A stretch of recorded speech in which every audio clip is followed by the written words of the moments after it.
Welcome back to the Mark Clear Project Tuning In Podcast. I'm your host, Jay Wells. As always, I'm here with my homie, Mixman Shawn. Shawn, say what's up to the people. What's up, people? All right, today we got a very special guest. We're happy to welcome Deece Casillas to the show. Deece, welcome to the show, brother. Hey, what's up, guys? How you doing? So good, man. Hey, so you got a lot going on, bro. But before we dive into some of your hot topics, can you give us a little bit of your background, where you're from, how you came up, all that? Yeah. My name is Deece Casillas. I'm from Long Beach, California, living in San Antonio, Texas now.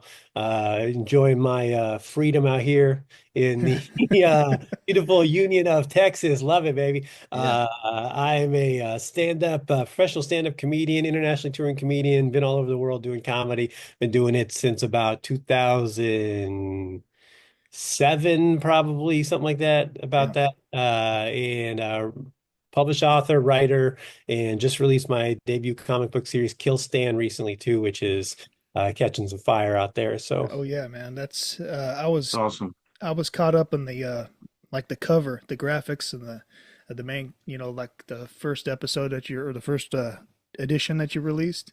yeah, It's a pretty cool looking mask that the main character's wearing and stuff. So thank you. definitely. Did I send you guys a copy to read, a digital copy? No, Oh, shit, I should have. I will after the show. yeah, So that would be dope. We would love to check it yeah, out. I thought I Uh, meant to if I didn't, but yeah, I will. I'll send you guys a copy. So yeah, and the mask is like I designed the mask and did all the design work for the character and designed that cover too.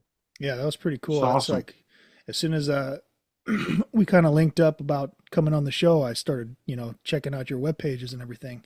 And that was like really caught my attention just how unique that design of the mask is and everything. So, When Thank you yeah, you. when you design your characters, are you doing with the pencil or are you digital? So the original design was done in pencil because I did that design like almost 5 years ago now. Is when I first started working on that character in this story. The covers now I do digital. I've got an iPad and I use a program called Clip Studio Paint, which mm, is it's kind of like Procreate.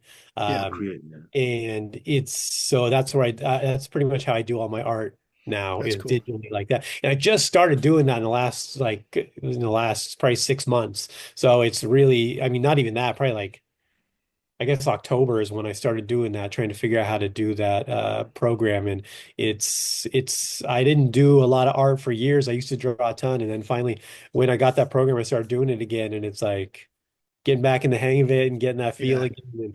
And, because I can't do I'm not proficient enough or good enough to do the interiors, but I wanted to do the covers at yeah. least for my book. So Oh, that's dope. So yeah. you primarily are you drawing them, and do you have artists that work with you to Yeah, illustrate? I've got an interior artist on the book named Felipe Sobriera. Oh, dope. He's actually out of Brazil. The guy is phenomenally talented, and I'm blessed to work with him. Somebody's except I want this book to blow up, but somebody's gonna see his artwork and hire him away from me. This guy is so good. Yeah, He's sending me pages for number two right now, and we're about halfway through that. And I mean, I'm just blown away. Like I wrote this car chase scene, and I'm yeah, like, damn, I don't know. I mean, car driving like a car, rent drawing cars and like a car chase scene has got to be hard. Like yeah, this may be a tough putt. And he sends me these pages, and I'm like, damn, dude, you are just killing it, 100%. So yeah. That's sick. Yeah, we'll make sure that definitely when we share the episode, you know, highlight that too. That'd be yeah, cool. thank you. Yeah, those angles. I checked out the preview and some of the stuff you had posted. The angles that he put together are pretty nice, man. The overall, definitely interested to read the story and see where you're taking this thing. Yeah, we want to do when I put this together because like I'll send him a very detailed script and I'll even do like thumbnail sketches and breakdowns of how I want the panels laid out because I had a very Yeah, specific vision of the movement panel to panel sequentially and the shape of the panels and um I wanted it be to feel like a movie. yeah, And luckily, a lot of people have told me that like they read it like, oh, it feels cinematic, and I'm like, oh, perfect, that's what I wanted. yeah. I wanted it to feel like you're in a movie and watching and like really fast paced and it's moving and just grips you and keeps you moving the whole time. That's pretty exciting, man. You know, and I spent some time down in San Antonio. It's actually the only place I ever went to a Comic Con because they have a Oh, pretty really? big. They do that pretty big one there. Yeah, It they've got a was couple. it was stacked, man. Like this one was back in I think 2015 or 16. Mhm. Stan Lee was still alive. Oh, okay. And I Yeah, brought my yeah. youngest son, and he was standing on my shoulders, and Stan Lee walked right in front of us and shit. I was like, "Oh shit!" And That's the everybody guy. freaked out. Guy. It was hella cool people over there for that one. A lot of independent comic artists had their booth set up, and I Yeah. ended up buying one. That was like the first time I realized that a lot of folks are standing up their own um, comic book companies and writing their own Yeah. and building their own teams and stuff. So, before we dive into to a little bit of your story, how did you get started in the comic part? Well, That I've always loved comic books, even when from a very young age, I mean, I grew up in the 80s, Yeah, early 90s coming up, so I love that era and just always loved the medium and really never really strayed away from it. I had years where I would kind of, not read for a while. And I always came back to it after a few years. yeah, And I always thought it was such a, it's crazy though, because when I was a kid, it was like a stigma, like you had to like hide it, like a dirty little secret. yeah. You're I the comic book definitely book know nerd, about you're that. not cool. Now it's like these kids today now, man, they're lucky because it's trendy. It's Yeah, pop culture. It's like cool to have like a Deadpool yeah, backpack or something. yeah. That's Um, true. but I always loved the medium, and as I grew older and got into strayed away from like your typical superhero comic books and started reading these fringe indie stuff and darker comic books, you start to realize that you can tell any story in the medium. Yeah, that's Like true. people think about comic books and they just think superheroes, and you're like, no, that's a genre Yeah, in the medium. You can tell any story in this medium, and that's what really pushed me into wanting to get into it. And because I always wrote. I was a writer from the day I mean, could put pencil to paper. I've published books. I've worked in music. I did done sketch, wrote on films, yeah, TV, stand-up comedy and stuff. I just love writing. And I want to tell these stories that are more than just like guy kicks guy in face and saves the city. Like yeah. this is The like even the my prototypical hero story. yeah, yeah, which is like fine. Like it's a good entry point to get people into the medium, but I want to graduate people to a story that's really about these characters and what they're going through and what's I mean, you can tell any story in this medium. So I Yeah, want to I want to show that to people. yeah. That's dope. Real quick, Yeah. how many comics have you read Oh throughout your my life? God. In my lifetime, I mean, that's a crazy, I mean, literally just thousands, tens of thousands. Yeah, I mean, Yeesh. I own, and I've read probably in my lifetime almost all of the ones I own. yeah, Uh, and I mean, I own over 30,000 comic books personally. yeah. Wow, that's a Do you have personal collection right there. Yeah, this is all mine. do you have a prized Amazing. Yeah. possession? Do you have one that's like the one that you Uh, cherish? I yeah, know I do. probably giant size X-Men #1, first appearance of the all new X-Men. Uh, Ah, yeah, I bought that about a year ago, finally treated myself, yeah. found a good deal on it and picked that up. So yeah. That X-Men arc was just like game changer. Oh yeah, I mean it changed comic books, it changed the X-Men. It was, yeah, I mean, you're Yeah, talking about a series that had been canceled in reprints for years, and yeah, then Giant Size X-Men comes out in 75 and reboots the franchise and makes it the most powerful thing in comic books for the next 30 years. yeah, So yeah. I actually have the from the original X-Men run starting in 1963. I have every single comic book except for #1 and 4. Wow. Those are the only ones I'm missing. I have the rest of the entire series. Well, around about what time did they introduce the Wolverine character? So he was introduced in Incredible Hulk number 181, which was in 1974. Yeah. So about a year before Giant Size X-Men came out. Yeah, I was watching an interview with Stan Lee, and he's like explaining that, I guess, I don't know if this is true or not, but if it's coming from Stan Lee, he's like, they created this character to be the Hulk Crusher. How? This Yeah. guy's this tiny little guy.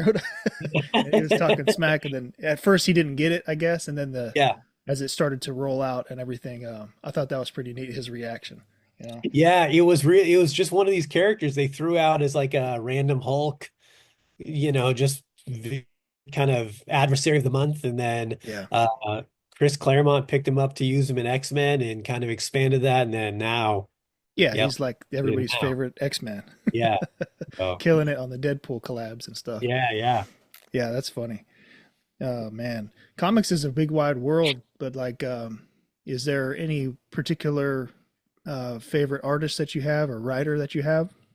Yeah, I mean, as for writers, I mean, I'm more of a being a writer, I'm more into the writing. I mean, I do have Yeah. artists I love. There's a guy like Sam Keith Hmm. is he created the Max, which was an image Yeah, comic in the 90s. love Um, Image. yeah, Chris Bachalo is another guy who did a bunch of stuff for X-Men for a long time in Vertigo comic books. Yeah, But writers, Ed Brubaker, Brian Michael Bendis, Greg Rucka, mm, Rick Remender, Chris Claremont, of course, guys like that. Even back yeah. in the day, Frank Miller. Um, Oh yeah, Frank Miller. People, I like the darker, more crime noir, and character-driven stuff. Yeah, Again, I want to know, the fighting is the most boring part. The best part is what happens in between, what the yeah. character, the what makes them tick in this crazy scenario, you know. True. 'Cause you can tell really, like I said, you can tell fantastical tales, um, or like really personal tales in a fantastical setting, you Yeah, know. I had artist Michael Turner Oh was yeah. one of my favorites growing up for sure. I've been an artist myself for a long time, and he was a big inspiration for me on drawing like human figure Yeah. in an abstract way, because Yeah. he did Witchblade and Fathom and Oh yeah. a few other what's the other one? The Darkness with Dave Silvestri and Yeah. a few of I those mean, other it's guys. beautiful art. Just beautiful. Right about the time I started getting into him, though, he had gotten cancer, Yeah. and it That was like happened very quickly yeah, it too. was like the end of his arc there. I think one of the last runs that he had was called Aphrodite. It was a So I don't know if he was on that or part of that it. was that was a book that was coming out from Top Cow, and that's where he worked. He was Yeah, Fathom was coming out from Top Cow. Aphrodite would have been David Finch was the that's artist. right. Finch is So good too, though. yeah, and yeah. Um, I was big into that stuff for a long time. When I joined the military back in '04, I kind of kept it a little bit, but it's just the main thing is work. So my side hustles are they're just sitting dormant a little bit. You know what yeah, I mean? yeah, it's tough. You only got so much time, right? You gotta Yeah, you gotta focus on what's paying the bills sometimes yeah, too. no doubt. You got to make the main thing the main thing. And but I hope to get back into creative stuff like you, man. And as I get to the end of my career and transition out, populate those things. But Yeah. Sean and I actually went to graphic arts school back in the day before then, Oh, early no shit. 2000s. Yeah, so Yeah. I Yeah. actually worked, I actually had got to work at a magazine slash newspaper as well. So I love the process of like laying like pages, Yeah. formatting the text, where the image is gonna be, how the headline. So it's a whole world. Like I miss it, but I don't like doing it for a job. Like because it's like I love it so much. I don't want to like you know what I mean? Because Yeah, you end up putting you so gotta have, much. you want to do it as a passion, not as a, you start doing it as a job, then you're just like, I'm setting up this ad for fucking Domino's Pizza. Like I don't have any, I have no passion for Dude, yeah, Domino's Pizza, that's right? exactly how I was. Like the client would call back, be like, "Yeah, the lines are too thin. Make them thick." Like they would ruin the whole thing. Like, Yeah, yeah. really It's nuanced. there's such an art to that though. I mean, even that page layout and setup and the way to catch someone's eye with stuff is very, yeah, very colors, like what colors you choose, like what look good printed. yeah. You know what I mean? CMYK versus RGB and shit. Like, Yeah. I Gets real mean, technical. You're losing people now. They're like, I don't know, this guy is he's and you I just love But mentioned it. it was so fun. It was so fun for me. yeah. And this was like back in like early 2000s, so like the technology wasn't even that good. We had like a Cork Express, like Yeah. Yeah, I Illustrator do, 2. Oh, yeah. yeah, doing it now, it's crazy the stuff they can do in It's Yeah. the past and like efficiently and just the things you can, it's wild, you know? And AI is like a heavily available too. So like it can really streamline some of the there's just technical so aspects are, the tools are built in and do it for you. Brush strokes Yeah. and you name it, all that shit is just ready to click and go. bro, Yeah. it took us months to master the pen tool, like how you could trace outlines. Uh-huh. Like Yeah. took us months because like it was kind of technical with the mouse, you know. You had to hold down keys and press this and that. Now you just take a pen and just draw on the screen. Right. Uh, Yeah. it, there's so many options. It's like this is a crazy world for artists right now. Yeah. Yeah, You yeah. I know, mean, it's crazy because it's like it's never been easier, but that's I almost feel like that's a good and a bad thing, you know? Like it's good because for artists, but it's bad for artists too because you have a bunch of people kind of just schlocking shit together and then using AI to make art or Yeah. like not that's a really. huge problem though. Like that's like somebody that has no business Yeah. like being even around a creative person. They just How, come out here how do you think publishing. AI is going to impact writers? Uh Uh, well, I mean, that was part of the this last writer's strike in Hollywood a couple months Yeah. ago. That was part of the problem is they were trying to make sure that AI wasn't going to get involved in writing scripts because I mean, let's Yeah. be real, most of what Hollywood cranks out is trash now, It's like AI has been writing it for 10 years Yeah, no anyways. shit, they've been doing it. They so if they transition to AI written scripts, it really, I don't think most people know a difference on most of the stuff. Yeah. So I get why writers would need that safety net or to make sure that that isn't happening. But the problem is it's only a matter of time, it's only a matter of time Yep. before all that stuff is implemented. I mean, you look at a guy like what's his name, Tyler Perry, right? Right, right. He was building down in Atlanta this multi-million-dollar soundstage studio to film all this stuff and like building this whole thing. And he had already spent millions of dollars on this thing. He Yeah. stopped halfway through because he realized that the AI had gotten so good in the time he started building this. He's like, oh, I don't need a sound studio. I don't need a stage. I don't need extras. Wow. That's all Yeah. AI shit now. So he fucking just stopped building this studio. He That's crazy. spent like, millions of dollars on this thing. It was just like, oh, it'd be dumb to spend more on this. Yeah, I think you're right about it being inevitable. Stories like that, but I think too, anytime a tool comes out that might replace an industry or a profession, there's always a pushback because how can they, preserve what they do, Yeah. the art that's involved in it, not just the, like the basic end result for the bottom line. Oh, okay, if we have writers, then we can do this, but if we don't need writers, then we save money, Yeah. and right, and there's so no, but there's no journey behind it. Yeah.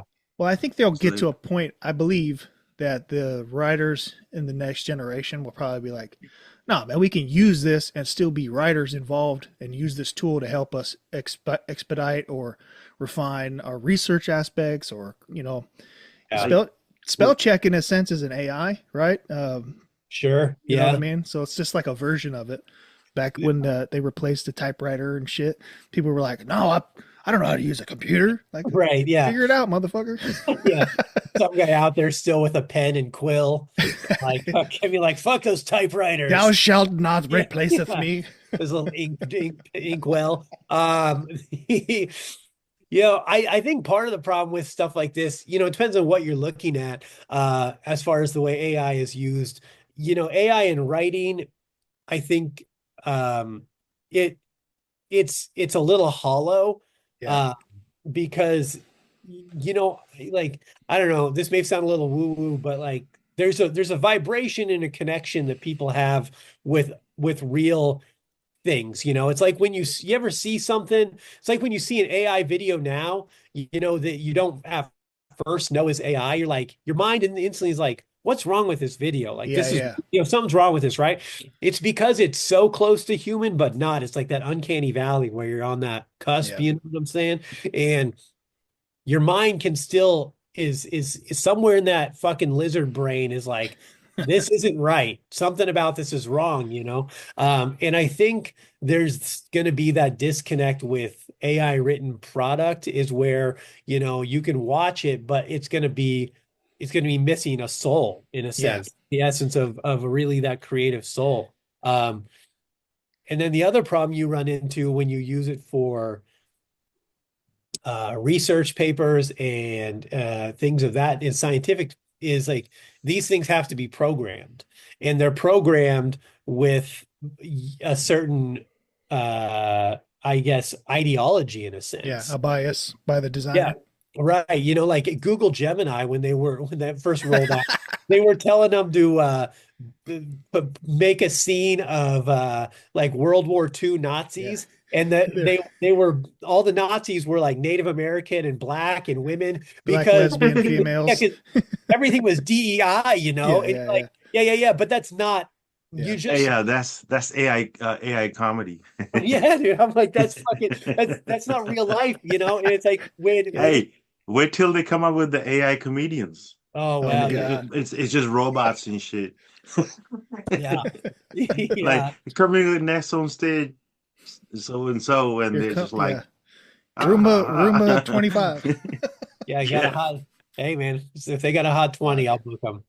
yeah. This could, oh my God, bro. She's like, ah, he's stealing jokes. I Yeah, downloaded it. I, Shit. yeah, I was gonna say earlier, like you know, when you hear a good song or you read a good book, you always like you know you think like you know, how did you get here? Like where's the journey? Like how did the artist come up with the this idea? So yeah, like that's what touches us because it's like a real like it comes from a place. There's a journey behind it. yeah. There's a heart, there's a soul. Yeah. Yeah, and then you get something AI generated. There's like you already know there's no journey. It's like it doesn't have any value, you know? I don't know. I don't know if Yeah, I'm saying the right words, but there's no emotions. It's just like whatever, you know? right, because it's not coming from a place of this is an experience I had that made me feel this, and I'm going to convey this human experience to you guys through this metaphor. That's writing, you know, Yeah. that's the true soul of writing is whereas it's just trying to do its best karaoke version Yeah. of whatever it thinks humans want Yeah. to hear. And there'll always be something missing from that. I mean, it's the same thing with even, you know, like I listen to a lot of old music, you know, and when I say old music, I'm like 50s, 60s stuff, you know, older Yeah. music, I like that stuff. And when you listen to it, like that lo-fi, older, uh, Hmm. you there's a soul to it. You can tell it's like, oh, this was five dudes in a room together Yep. playing these instruments and singing. You know, whereas you listen to a song now, it sounds so perfect that it sounds wrong, you Yeah. know, because the imperfections are sometimes what makes it perfect. You know what you know, if that Yeah. makes sense. Absolutely. Absolutely. So And when we're it consuming it different too. We're consuming it on like speakers that got bass to them, you yeah, know? They just had a guitar. There wasn't no boom, like, you know? right. Yeah. And it They've mastered and it still frequencies. touched you. Yeah.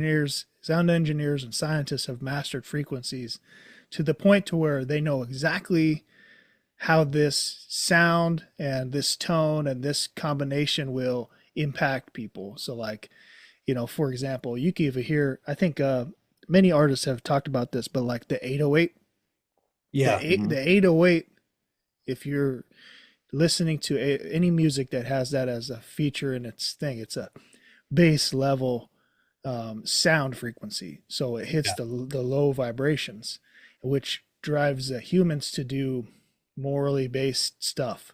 So like they're the intellect and the emotional aspects that kind of music, if you consume it often, has on you, your impulse control, all this shit. There's some science behind that.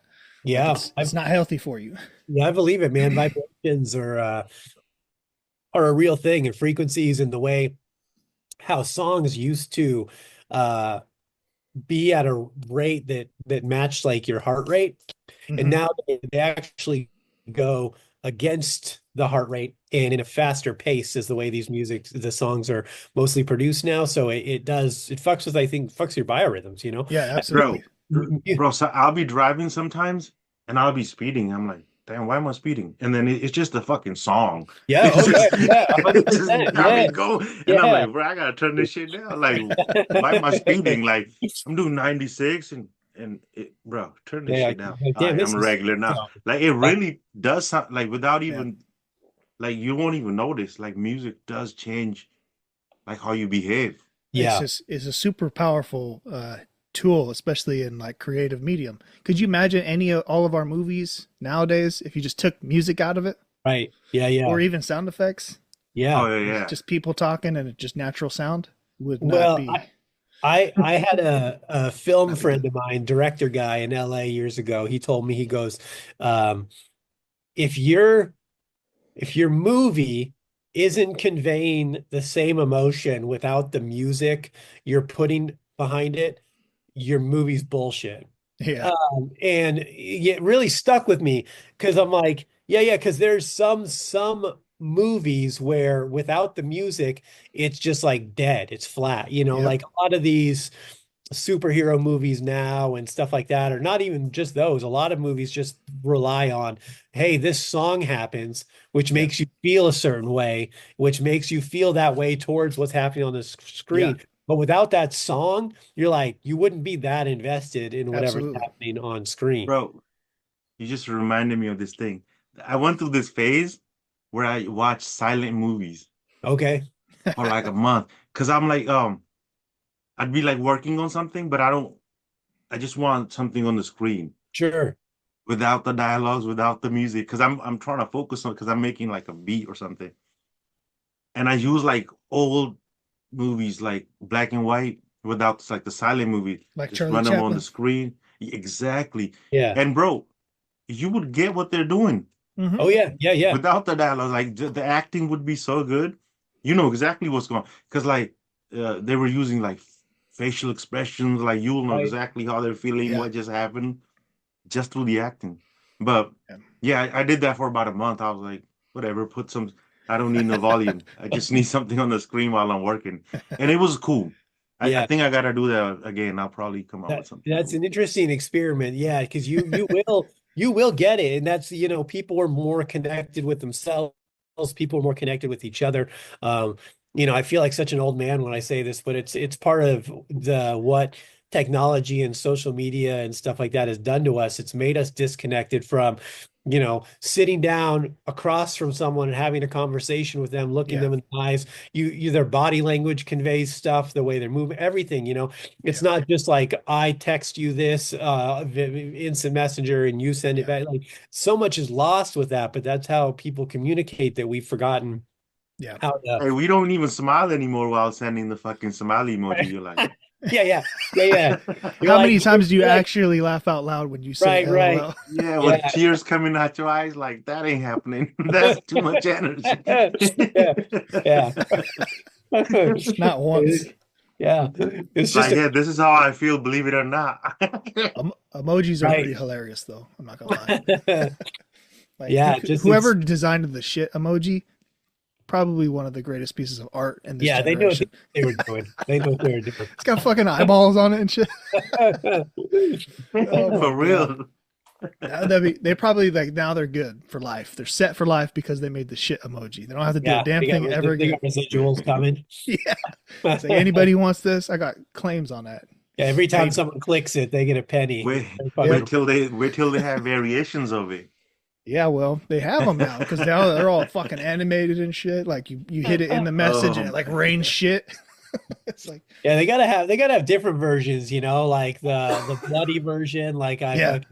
Like I had too much bad Thai food last night, I went to the like, wrong tacos truck. right. Yeah, a little piece of corn stuck in it still. Oh, You know what I'm a, saying? a picture's worth 1,000 words, you know? Yeah, then your crying emoji would be for a different reason. You're right. Yeah. It's so funny. Yeah, man, it's interesting because it's like technology is a blessing and a curse. Like right now, we're able to have a discussion, some strangers meeting each other and chopping it up, and this is like close to replicate what you're talking about of being in person. Yeah, yeah. So it gives us this worldwide reach to do stuff like this, share ideas, tell your stories, and things like that. So there's some really good aspects to it, and then there's some basic level shit like TikTok and Yeah. like you were saying. Like I noticed. So that's just what I'm afraid of is that actually, I think people that are creative, uh, they'll gravitate more towards authentic creative shit. Like there's an artist, there's a writer behind it. We want to know that. We want the certainty that that is true Yeah. when we go out and we spend money on something or use our time on something. But then there's like the NPCs, all those motherfuckers out there that are consuming all these shorts. Because if you look at like YouTube Shorts or any of these platforms that Oh use a yeah. version of that, a lot of these are AI.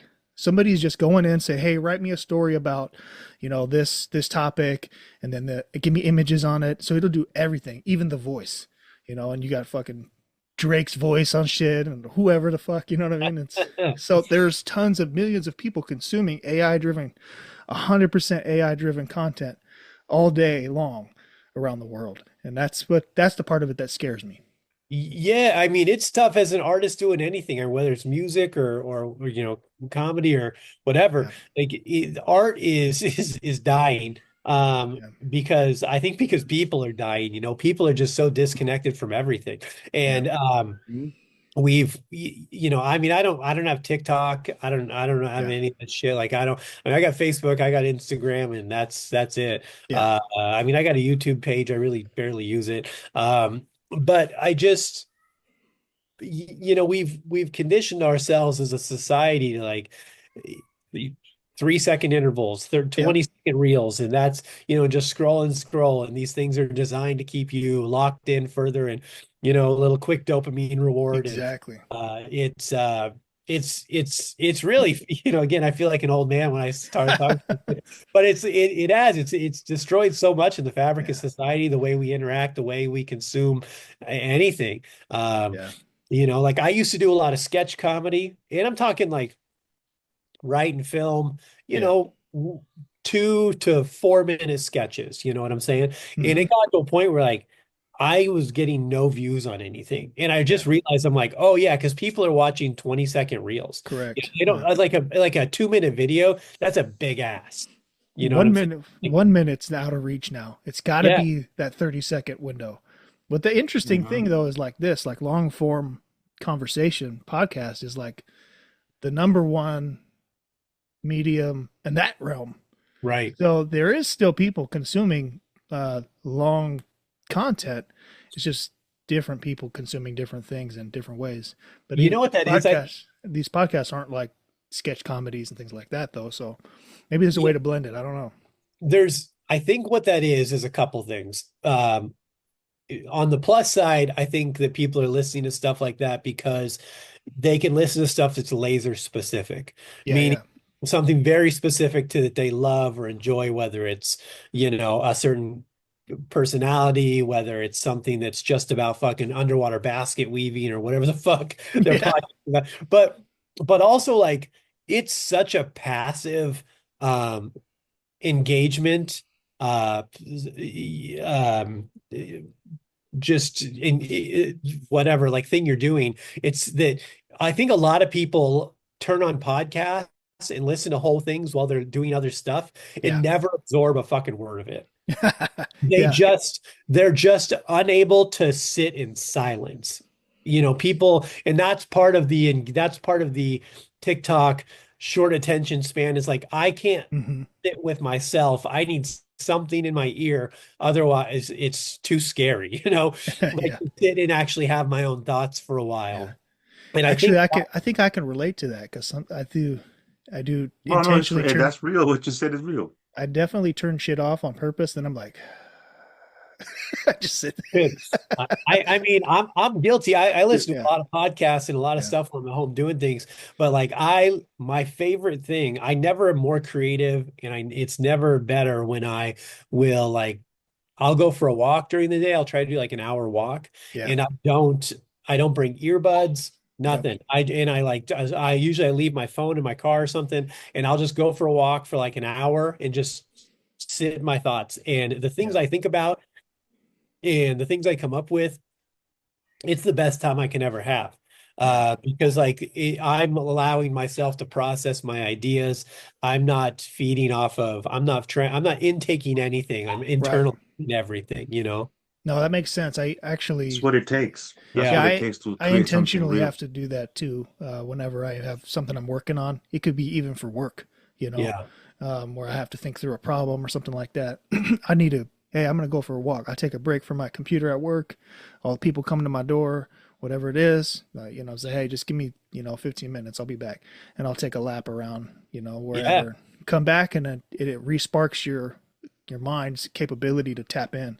Yeah. That's Well, what I think is hard is to tap into sometimes an idea that you had and you're trying to reconnect with it to bring it to life. yeah. But when you're influenced by all this other shit now, it's kind of blocking that. Right, right, right. Yeah, yeah, it is. It has to work its way around those things to get to, find you. Like I've always said, my most creative time was when I was in my mid-teens, like when I was like, yeah, I don't know, probably 14, 15 years old. I was working for this construction company one summer, and literally all I did, like we were doing landscaping on these fucking rich people's houses, and they Yeah. would pour a dump truck would come with a pile of rocks that was just probably 30 feet circumference and probably 20 feet high.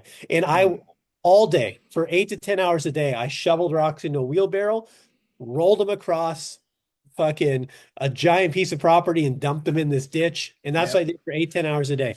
It sucked, but it was great because it was just me and my thoughts Hmm. all day with this activity. And like the things I thought about and allowed myself to have the time to like really let these thoughts breathe and expand. And it's meditative in a way. Like it really Yeah, was that's like good. That's a it good was way. you know, and it sounds crazy, but I mean, part of me sometimes like wants to just have something like that again, where like for 5 hours a day, I just fucking shovel rocks with Yeah. no sound. And I mean, you'll come up with some shit. You'll find yourself Yeah. a little. Bro, super relatable. Like that, I talk to Josh about this all the time. Every time I'm going from the Bay to LA, Mhm. it gives me 5 hours. I don't need directions. It's just one freeway. I'm just Right. here for 5 hours. And I do my most creative stuff on that track. I don't know why. Every time you just get locked and focused. I mean, I Yeah. don't have to remember any directions. I'm good Right. for Right. You just 5 hours. get on that And five. then within the first hour, you're tired of listening to music. Your ears are like, fuck this shit. Now you're used to looking at the sunset, and your brain starts to give Smelling you all cow these shit. ideas. By the time I Yeah. get there, I'm like, oh man, I just came up with this idea. I would have never gotten that if I was just Yeah. like going around, just consuming a bunch of content. Yep. Yeah.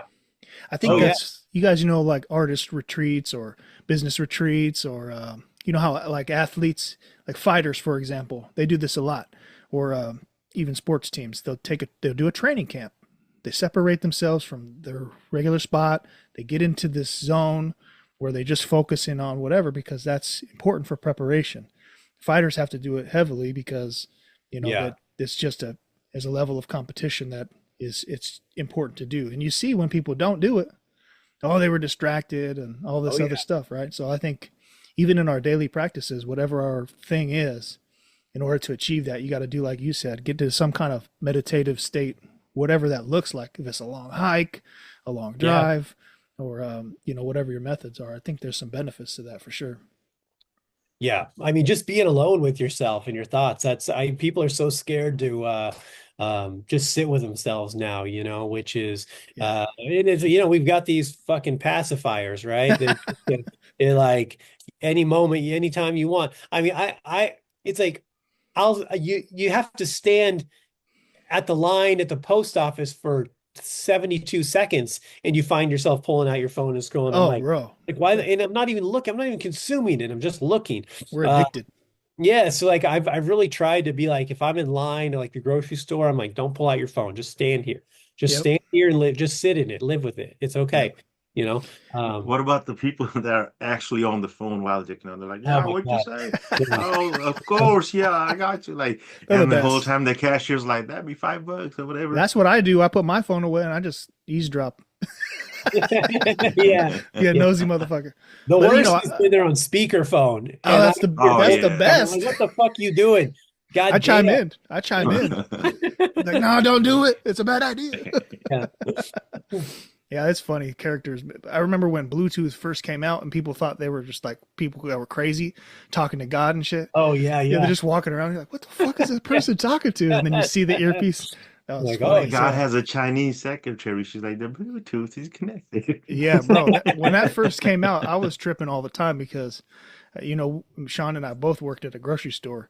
So I'm like, go through the parking lot. I'm doing, picking up all the carts, putting them back in the shop or helping somebody out. And I'd always see somebody walking by talking. I'm like, what the fuck? Are you talking to yeah. me? They're like, Yeah, "Oh, you're no, like, I'm on the-" dude, what? Yeah. So when that first came out, it was a Hey, trip. that looks so crazy though, like just walking around, just talking to air. Yeah. They're having a whole conversation. In the We're not beginning, it was weird. we're not far away from people having like these glasses where they're not only talking to someone else, they're looking at a different reality than the one they're walking Oh, through. yeah. You know what I mean? Google Like, Glass. yeah, I mean they're working on all this stuff where it augments your reality to a Yep. different thing. I'm like, man, it's just crazy. I don't know. Yeah, It's Ray-Ban has been advertising that, and last year it's with Meta. It's a Ray-Bans yeah. and it has a little glasses in it. I don't think you see anything different, but you can record through just your Ray-Bans, Okay, yeah. sound and video. So it's just like Wow. your cell phone capabilities. So it's like we're definitely going to be there. We're on the precipice of that Some 007 shit though, being for more sure. prevalent. Dude, yeah. Walking around with the camera Oh, on yeah. your shit all day. You're like, what the fuck, Yeah. bro? I think that's what's kind of cool about it too, though, is that like if people can think it up, they could probably get it done. Yeah. What value does that add to our society? I don't know, but it is kind of fucking interesting. Yeah, it's Um, a wild time. Yeah, no Hey, doubt. real quick, Deece, man, I heard they give you upgrade at the Motel 6, man. Yeah, you stand up, you get that gold membership eventually when you stay How in was that, bro? How was that experience, man? A whole upgrade at the Motel yeah. 6 on the second floor? Here's the thing that's the real, this is a real story. Like I make a joke about it, but I was in Butte, Montana, Hell and yeah. this guy told me, yeah, he recognized he was going to give me an upgrade. He's like, we're going to give you an upgrade. And I'm like, and I'm like, the fuck is an upgrade at a Motel 6? And that's what I'm thinking in my head. I'm like, dude, we're at a Motel 6 right now. I'm like, what are you taking me to a different hotel? Like, is that what's happening? Because that's the only way this could be an upgrade. The upgrade literally was he gave me a room on the first floor. Oh yeah, Instead of having to walk up a flight of stairs, you're just right there. Dude. Downgrade. it's the best we Yeah. got. I'm like, fuck, dude. Like, this is. Like, oh, you got bags? You ain't got to take the stairs. I got Yeah. you, bro. Yeah, man. You look like those knees are weak. Hey, That's he hilarious. put you next to the elderly crowd and the handicaps. Like it was so crazy too, because at this Motel 6, it was like it's like a corral the way the rooms were. Like you drove into the parking lot and they were all in like a big circle right there, and or rectangle. But in the corner, there was a little garage, and somebody was like working on their car. I'm like, this place also doubles as like a fucking shitty car. Oh, I go, that's no, this hilarious. makes like the only way you would be staying at this Motel 6 is if your car broke down. Like that does make sense. They set it up that way. Yeah, there's a taco shop I yeah. drive by on like on my way to the 110, and it's like right before the freeway entrance. So I'm like, I'm right there, and I look over, and it's not just a taco shop. Like at the end of this structure is the taco shop, but behind it, the rest of the structure is a car wash. And I'm like, Yeah, this is yeah, fucking brilliant. Like, not only can you get your car yeah. washed, but you can get some street tacos and shit. So it's like I like Oh man, looking. Mexicans be double down when they're working. Bro, You know, we're LA not just doesn't. gonna make you talk, wash your LA car too. the whole of LA doesn't play. There's tacos everywhere, bro. The whole Oh It's a yeah, place. good yeah. thing, bro. Man, It's I like, used to, or the last place I lived in Long Beach, I lived on 7th and Winnepearo. So there was you walk down Junipero to Beach Boulevard, mhm. and there was this little taco shop on the corner, and man, they fucking it was like 3 blocks away from my house, and they fucked it up. I mean, I go down there and get the carne asada burrito or something, Oh yeah, and they killed it. yeah. So, You just go straight to a nap afterwards. oh yeah, yeah, That's one thing though, bro. Once you leave Cali, you do not find the same type of Mexican food. it is different. I mean, Yeah, Mexican food in Texas is great, it's but it hella good. is You got different. the Mex-Tex. Yeah, yeah, I mean, um, so, but it's some of it's different good, some of it's different bad, you know. Yep, So, I agree with that. uh, oh They have the barbacoa down there a lot. yeah, a lot of barbacoa. I'll fuck with that though, man. Everything's Jalisco style down there. It's San Antonio. You got Jalisco number one, Jalisco number 173. They're all around, man. It's so crazy. Everywhere. I mean, you can't. I mean, I just on the street I live off of, there's a taco place every other block. You know, not even some right next to each other, but um, it's crazy because there's so many. You kind of have to start to be like, which one of these are actually good? Which Yeah, one are true. bullshit? You That's know. true. Hmm. Um, They're not all built the but I same. just looked for the Bro, it's the worst when your favorite place fucks up your order or like they just get it wrong. You're like, dude, do I gotta stop coming here? Because come on, bro. Like, you got to do me right. I'm here every day. The yeah, like, bro, like I gave you a 5-star Yelp. What is this? yeah, I went to 5 different places and I decided on you. Now, don't be like them. right, yeah. There's an You know you're what I not mean? special. There's one every block. I can find more. You are replaceable. Yeah, like if you're gonna make it like this, I got 5 other options. Like, It's crazy though that it's true, like places like San Antonio and the big cities in Cali and other states, like there's taco shops everywhere. So like there's this huge demand, and it's like they never run out of supply. So it's just Yeah, endless amounts of tacos everywhere. It's just yeah.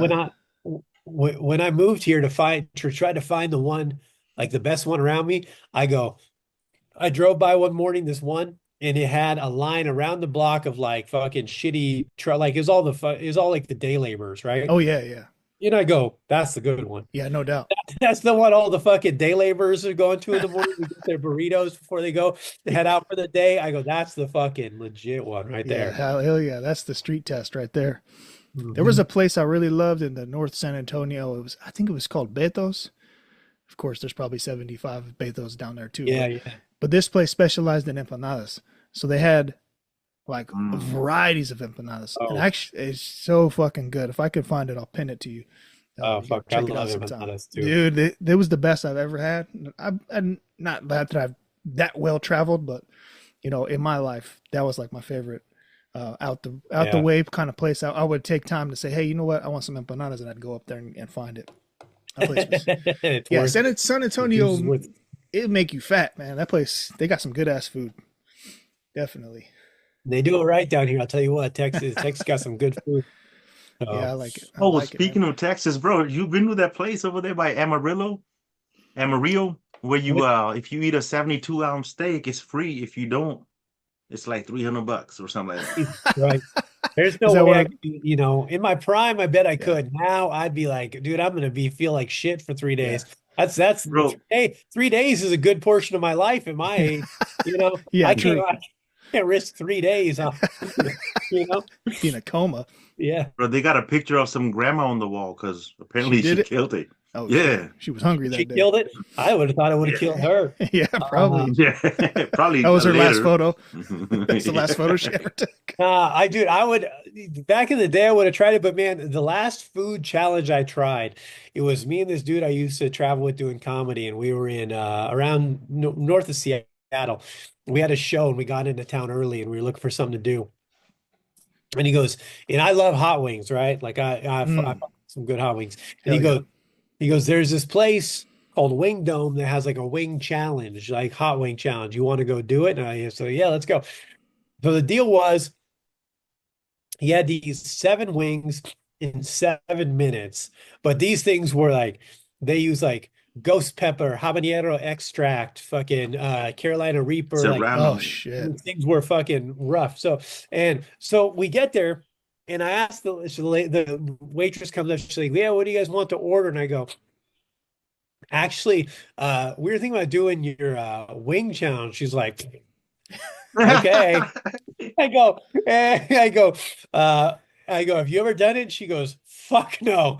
And I go, I go, what happens to people that have done it? She goes, puke, shit themselves. A couple of them had to go to the hospital. Yep. And I go, all right, well, yeah, what, if you, if you pass, the wings are free and you get your picture on the wall and the t-shirt. So it's not even like a big deal. Otherwise you got to like pay for the wings, which was like $10 or something. Yeah. So I go, all right, we're gonna try it. She goes, okay. She goes, your funeral. And she goes, sign this. And she gives us like this fucking, you got to sign like a waiver, And That's scary. Damn. my buddy and I we're like, my plan is this. They bring a timer and like hit it. You got 7 minutes. My plan is this. I'm like, just eat them as fast as possible. Deal with the consequences. You know what I'm saying? Right? Like just That's your plow strategy. through, just plow through Oh, 7 fuck. things Yeah. and then deal with it later. And we're filming it. We're like, this will be great content for social. Ugh. Be great. I my buddy gets to his 1.5 wings in. He's done. Out. Tapped out. I'm plowing through. I get through 3. I get to my 4th one. I'm eating it. And all of a sudden it's so hot, it takes my breath away, and I hiccup. Oh. And then when I hiccuped, I had to stop and catch my breath, right? And Oof. then as I'm catching my breath, the fucking heat catches up to me. Oh shit. And like I'm debilitated. I cannot think. I'm sweating. I start sweating. I can't like, and I try to go again. I'm like, and my mouth is salivating so much and I'm hiccuping so Ugh. much. I was done. I couldn't keep eating after that. That's too much, man. Yeah. Like that. And Like I had that. to do a show that night. I almost shit myself on stage. Oh fuck. And Fuck. and that spicy shit will fuck your voice up too. Yeah, it was a rough night. So But you know what? I went to a place. The only food challenge places I've ever been is in San Antonio. They got a place called Big Lou's, giant fucking pizza. You know, you can't even fit through the door. Something like the South Side, and then on the West Side, there's a burger place that does those kind of hot ghost pepper challenge. It's a burger, yeah. and the burger's actually good if you get like regular shit. But they got on that like Man versus Food show. Yeah. There's like 5 fucking restaurants in San Antonio alone on that damn show. But we went with some friends, and we get in there, and we're not going to do the challenge, but we wanted to check out the food. And the people doing the challenge have a fucking bucket, like you said. They're signing waivers. I'm like, why do I want to go to a place where I'm 90% going to barf? Yeah. It's so weird phenomena. I think people just do it for the S&Gs, try to get everybody to have a good time and fuck around, right. draw up some publicity for the business and all that kind of shit. But it is a funny newer thing. I don't remember this when I was a kid even being a thing. Yeah, well, it is funny, especially in a world where there's people, that don't have a fucking like, we have so much excess that we can like have a barf fest over here. Right, yeah. So, it's one of those things too, where it's like it's like the most ugly American thing you can do is to be like, oh, I'm gonna comically eat these hot wings that I'm not gonna enjoy at all. But hey, if I do, I'll get a t-shirt. And be like, someone out there who's naked and hasn't had food in a year. Yeah. It's just like, fuck you. One bad drink of water and they're done for life. Yeah. Oh man. Yeah, we live in an interesting time for sure. That shit is fucking this is definitely American stuff for sure. Yeah. Yeah. The people out there can't take no risk like that. No, hell no. Supersize me. Man, the craziest thing I did, like on spicy level, was Carolina pepper. I was actually in South Carolina and they gave me 1 drop. Oh, hell no. Crazy. And that was enough. Your whole body reacts. Yeah. Bro, yeah, within like a minute, my body temperature was up. I wasn't cold no more. I was sweating. I was like, oh my God. Like this is a real thing. And it's a small bottle. They just put one drop. Yeah. That Oh, was it, bro. see, that's the Yeah. thing. It's like that stuff is so crazy, and I'm like, I listen. I like hot food. I like spicy food, but I needed to have some flavor. I'm Yeah, not yeah. trying to punish myself. I mean, I'm Catholic. I'll punish myself a little bit, but like you got, I deserve it. But you gotta like I'm gonna enjoy this meal. They're like, oh, try this. It's so hot. I'm like, no, no, I don't want. Like if I'm having a meal, I don't want just be hot. I need some Yeah. flavor with it. It's so funny too But, because like we consume these spicy foods at a ridiculous level, the Scoville, whatever marks Yeah. that they have. But like in police work, they use pepper spray to stop people from doing dumb shit. Right. So it's Yeah. like a Yeah. weapon. And we're just Right. like, fuck it. Let's just eat as much of this as we can. See who can take it. Why Mexicans yeah. get away with shit more. You can pepper spray them and they're just get out Yeah. the tacos like shit, Yeah. okay. They're like, thanks, bro. You got any more? You got any of the green kind? Yeah. Yeah. Where's the verde spray? Oh shit. That's too fucking funny, man. I had a question for you, man. Like comedy is a challenging profession to have, and I just wanted to hear your thoughts. Like, what are some of the challenges that you have in your journey as a comedian? Well, I mean, there's a lot of challenges in doing it. Here's, I think the biggest challenge is deciding to take it seriously. For most comedians anyway, because like the nature of the job is fucking around. The nature Right. of like comedy doesn't generally draw people who want to work real hard, right? Like Like the profession of it. yeah, yeah. Like it's people who want to roll out of bed around noon, play some Call of Duty, smoke some weed, like go to the club around 8 p.m. and tell 10 minutes of jokes and then go back home. Like that's that, it's people with a crippling alcohol addiction. That's the Right. people who it draws. But like you can't do that and make it in this industry. Like at a certain point, you have to decide whether you want to take it seriously or not. Like you can Yeah. do that and just be like a local fucking open mic Right.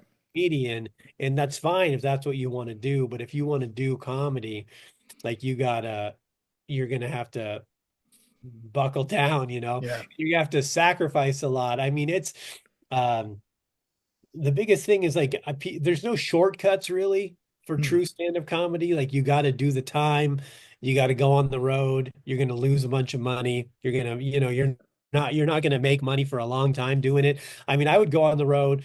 There was a time when I was working for this club that used to give me a lot of work as a host, right? Years Right. ago when I was first starting, but they were like 3 hours away from where I lived. Oh So shit. and I still had a job at the time, right? So I would get out of work. I'd leave work early on Friday, drive 3 hours, host the two shows Friday night, drive home afterwards because I had to Mm. work Saturday, go back Saturday night, Jeez. host or two shows, and then drive back home afterwards Saturday night because like, they don't give you a hotel or anything as a host. Right. And I would make $50 that weekend. Like Yeah. it was fucking stupid, right? That's the grind of it. But you have to do. I mean, now I headline that club, and it's Hmm. like, so now it, paid off, but you have to do that for Yeah. a while to get to that point. And it's, it's, yeah, it's that type of sacrifice. Like you have to be willing to look long term, which I think is a big problem for people in general. They don't bet on themselves. They don't invest in themselves down the road. They're Yeah. like, what if I go do this, what am I getting tonight? Well, you're not getting shit tonight. But in 4 years, it might make the rest of your life easier forever. Yeah. But like right now, you're not getting shit except 5 minutes on stage and a fucking hot dog. Right. So like Yeah.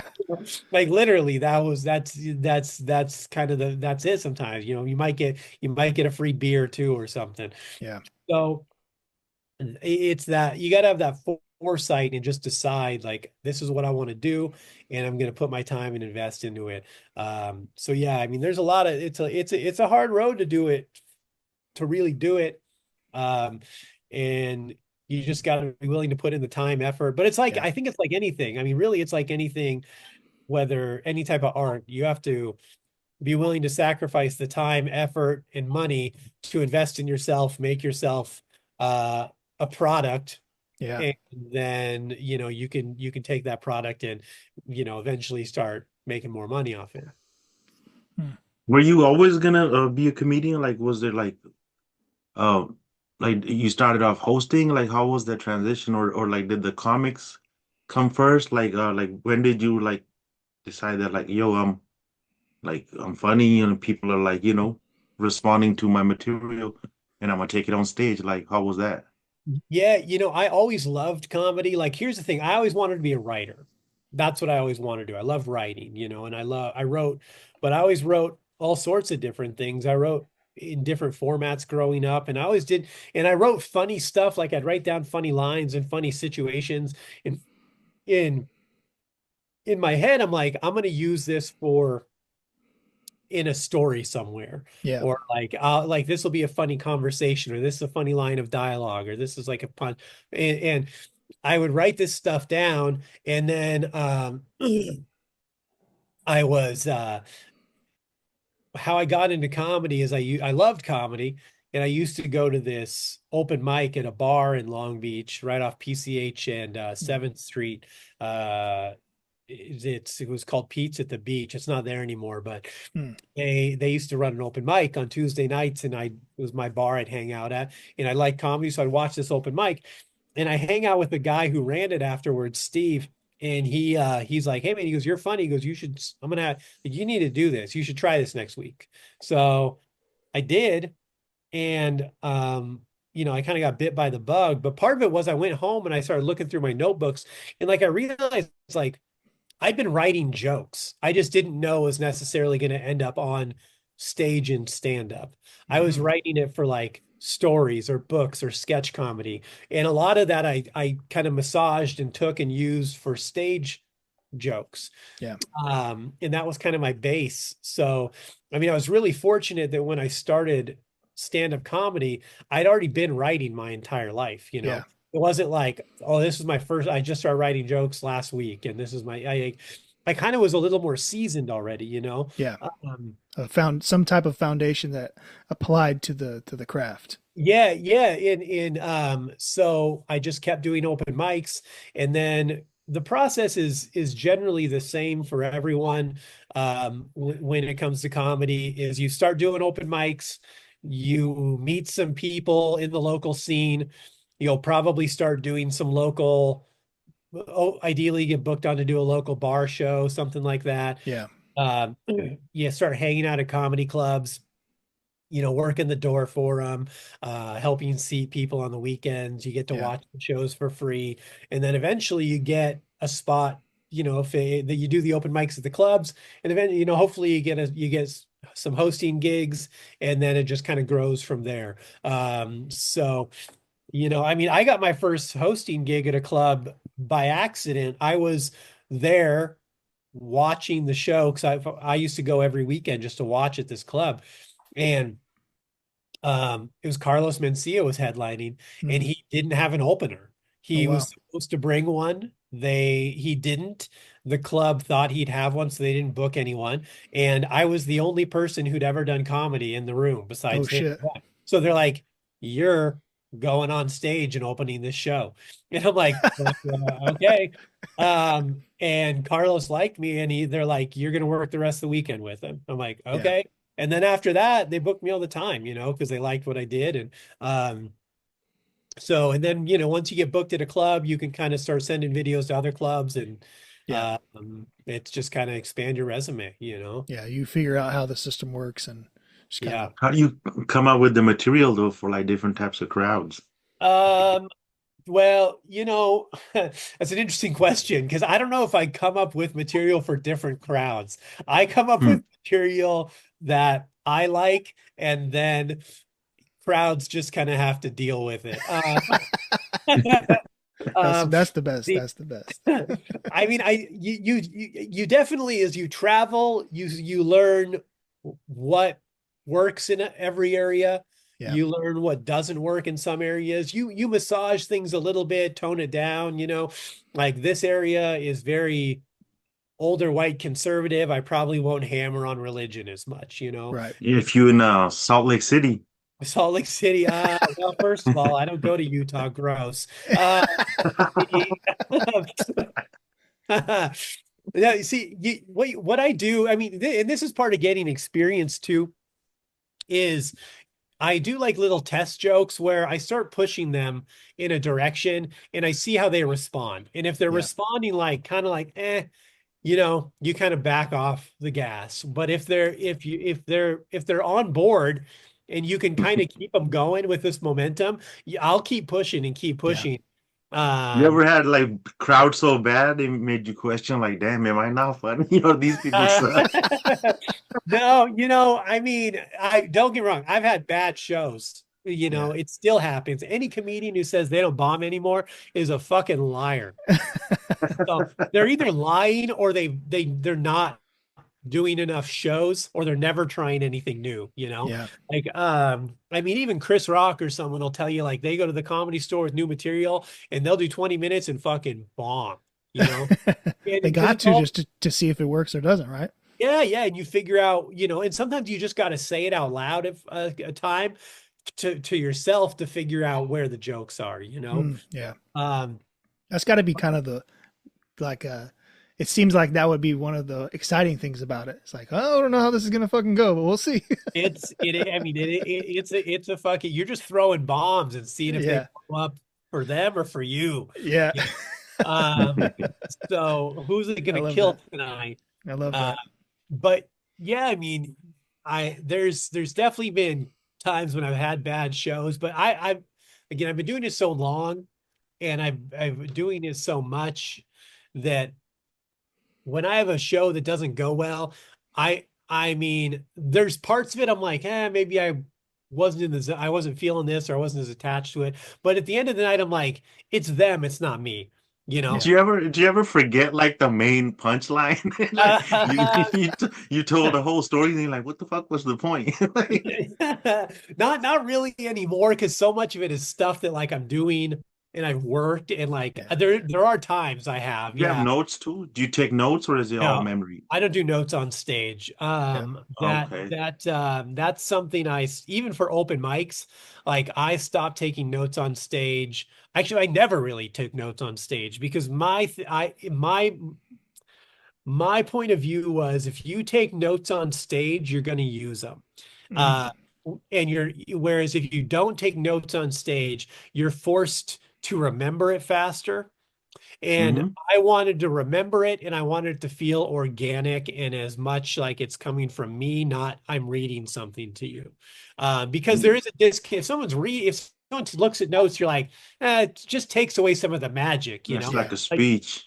yeah, like I'd rather fuck up the joke or not or miss like a tag or a punchline because the audience doesn't know. Like they don't know the joke. Like they don't know if I missed something. So I'd rather miss it and then be like, okay, I got to remember that next time, and then have notes and have it feel like I'm just reading a dissertation to them. Yeah. Yeah, craziest thing about comedy is like I heard some comedians say that I don't remember their name. They were saying something like if you listen to a song, like, you could listen to it 100 times and still enjoy it. But the funny thing is hilarious the first time, and the second time it's a little less funny. Yeah, Third time it's like by the 10th time you're like, hey man, I've heard this joke, yeah, yeah, right? yeah. Like So you got to stay fresh. yeah, you always gotta come up with new stuff. Just like it's not easy to just go up on stage. Oh.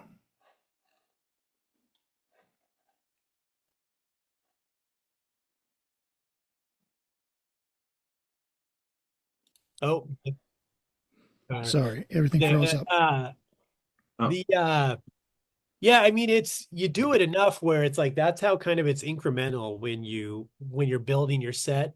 When you start with nothing, and then eventually you have like 3 minutes, then you have 5 minutes, then you have 10 minutes in your like doing sets close to that amount of time.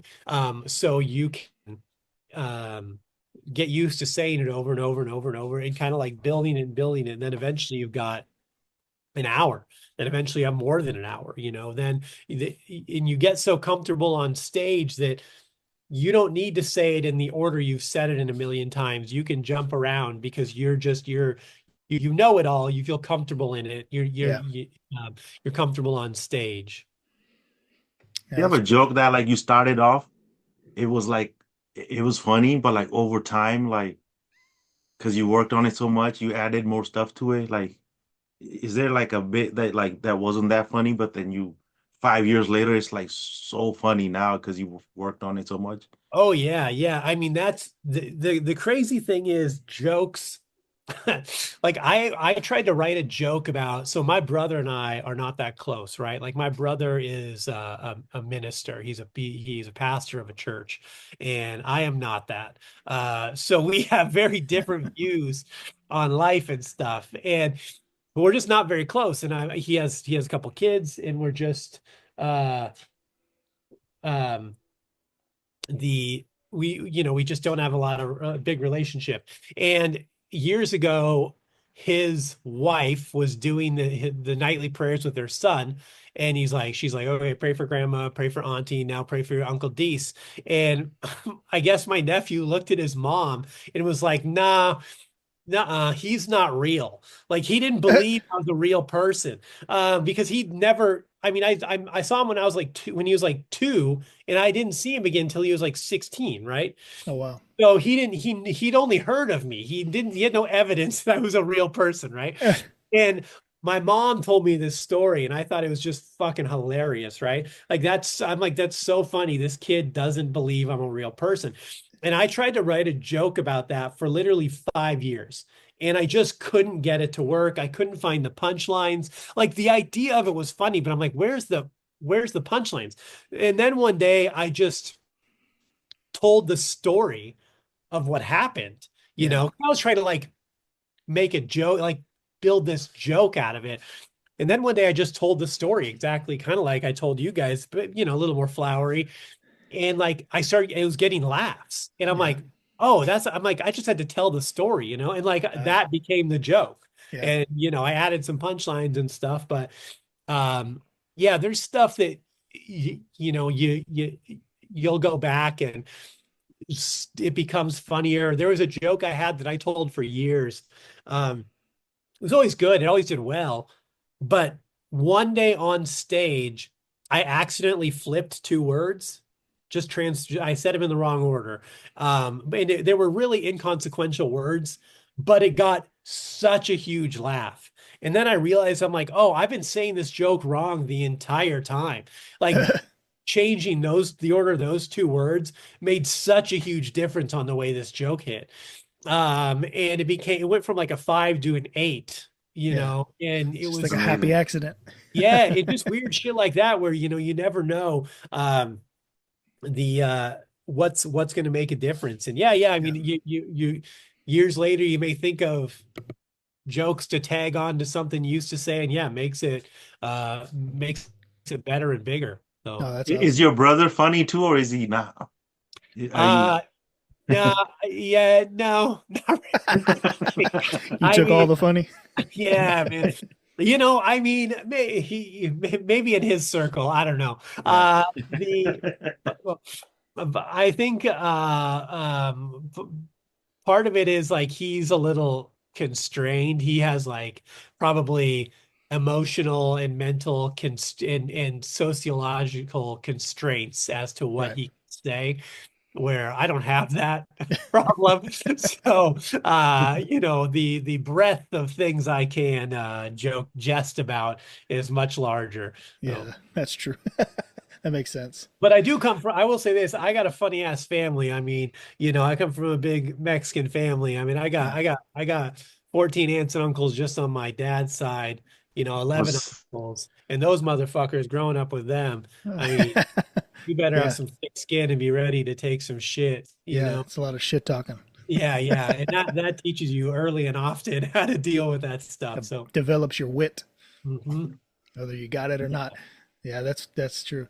Hey, on the on your journey throughout touring and all the places you've been, are there some like favorite places that you like to go, or what is it that you enjoy about certain locations?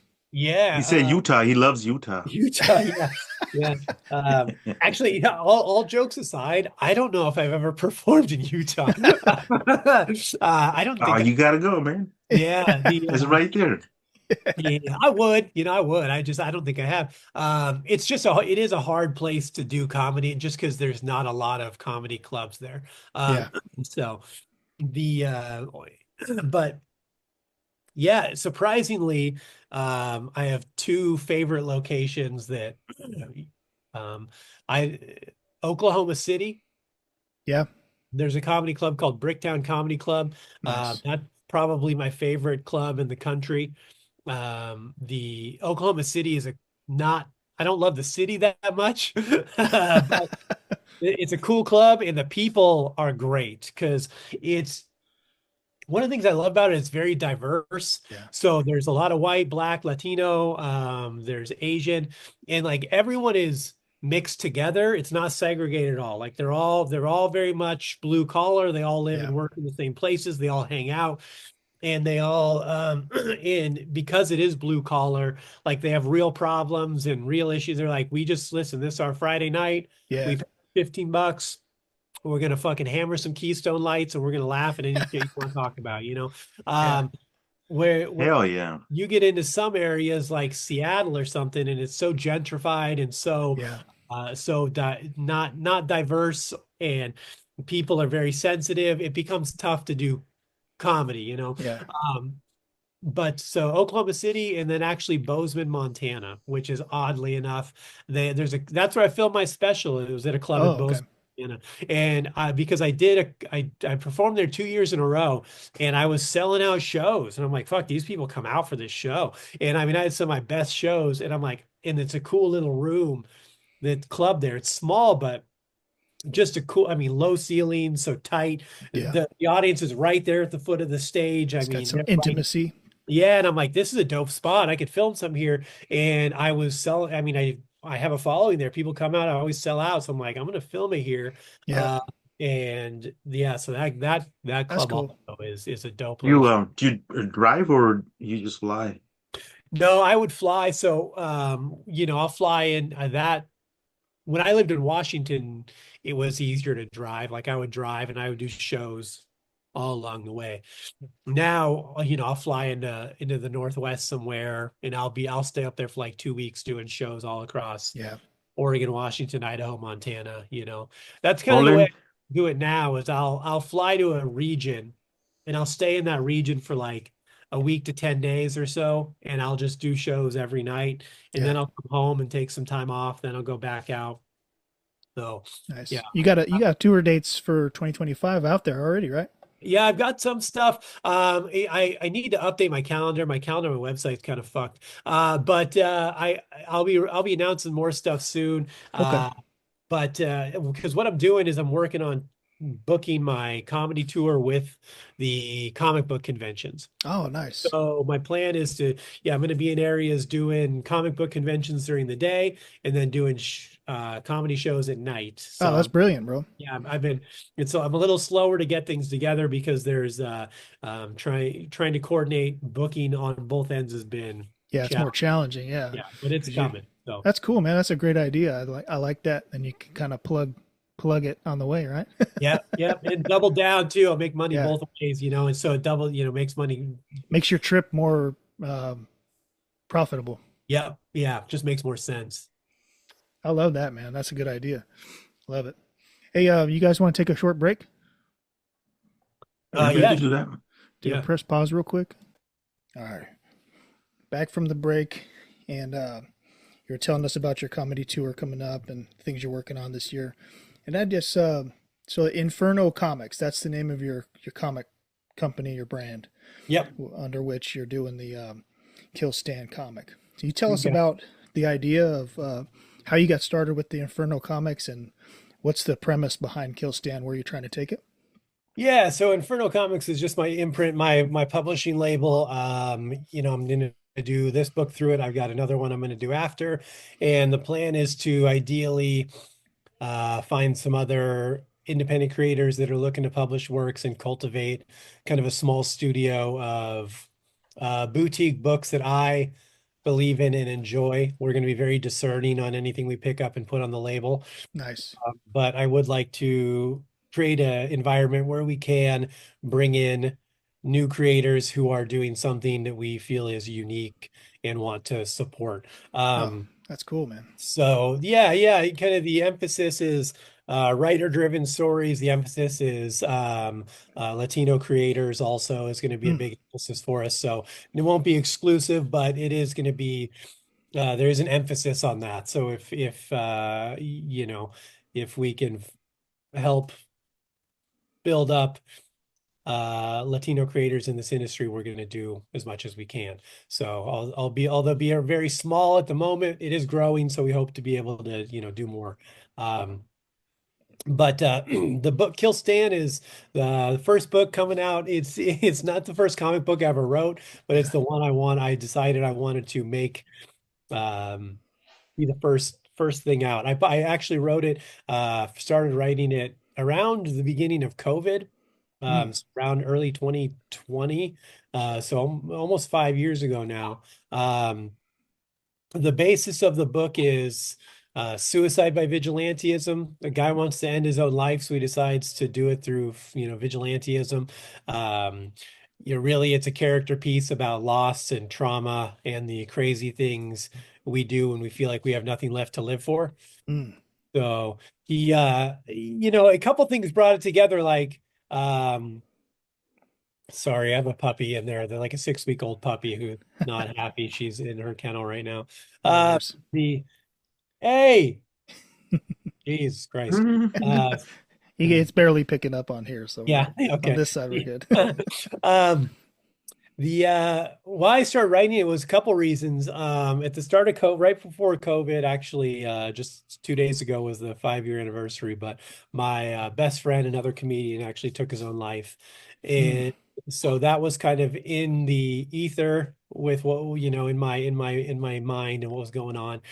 And then COVID hit, and I just watched a lot of people really, um, you know, so, I mean, some people lost everything for a lot of reasons, whether it Yeah. was because of mandates, whether it was because of, just financially, emotionally, a lot of people just mentally unwell, just it really did a number on people, and I think people are still dealing with a lot of aspects from it. And no matter what, I don't want, no matter what way people feel about COVID and how it was handled, I think we can all agree it fucked a lot of people up, Yeah, you know. 100%.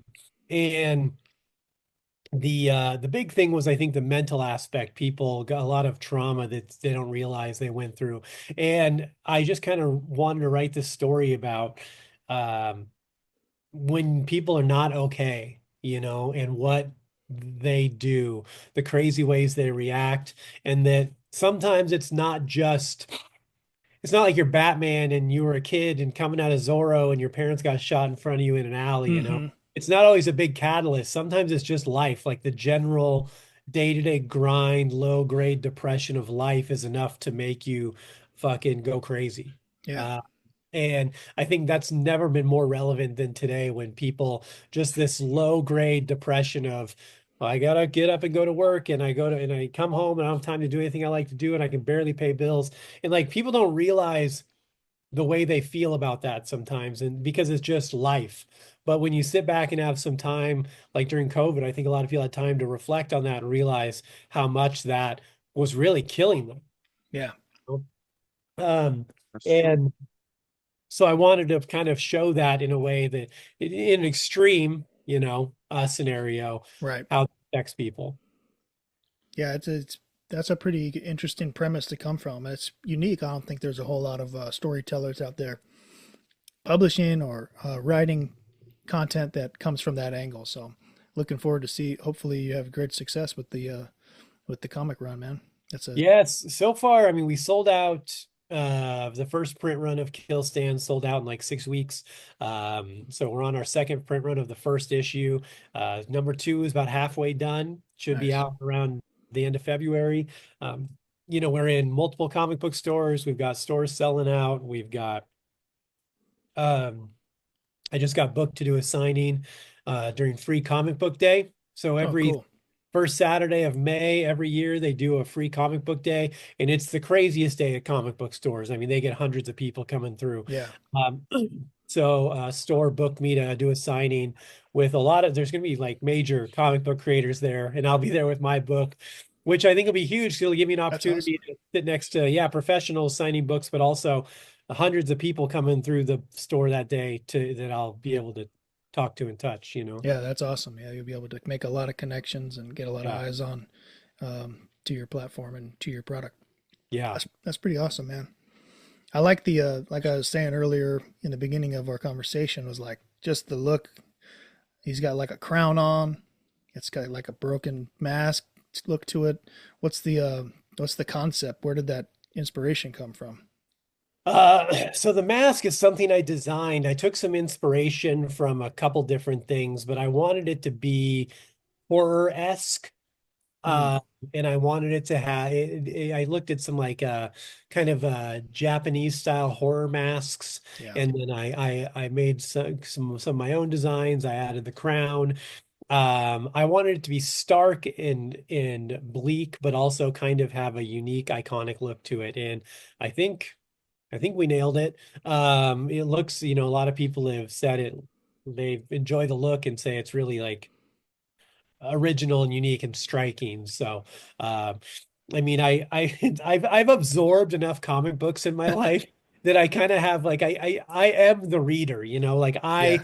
I am the market, like I personify the comic book market, and so I wanted to make something that you know I would want to read, and that Yeah. I think most comic book readers are closer to my age than they are closer to 20 or younger. Yeah. They're in their mid to late 30s to 40s. That's your average comic book reader now. Yeah. So I wanted to write something that would attract to them, that Yeah. they would be able to feel like was a something they would understand.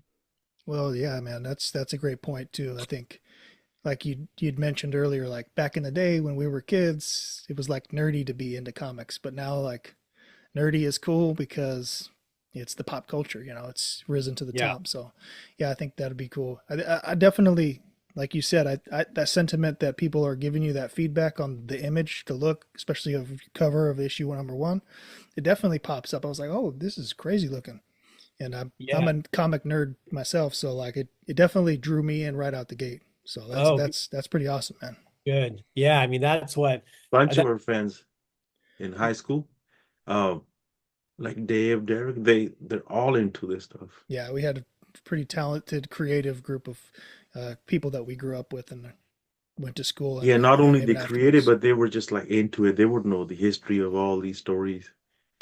yeah, I ate it all up. No, I'm like an encyclopedia for all that shit. And I use all that knowledge to try to make something, Yeah, you know, because I mean I had like a couple artists that wanted to do covers, and they're sending me covers that are like, looked like interior pages to a comic book, a typical right. comic book cover. It's like this, here's the character and he's jumping and fighting or whatever. And I'm like, no, I don't want it to be that. I want it to be like, I wanted the covers to be art pieces that made you evoke an emotion that the comic book wants to express to you. Not this is an image that also you're going to see inside the comic book,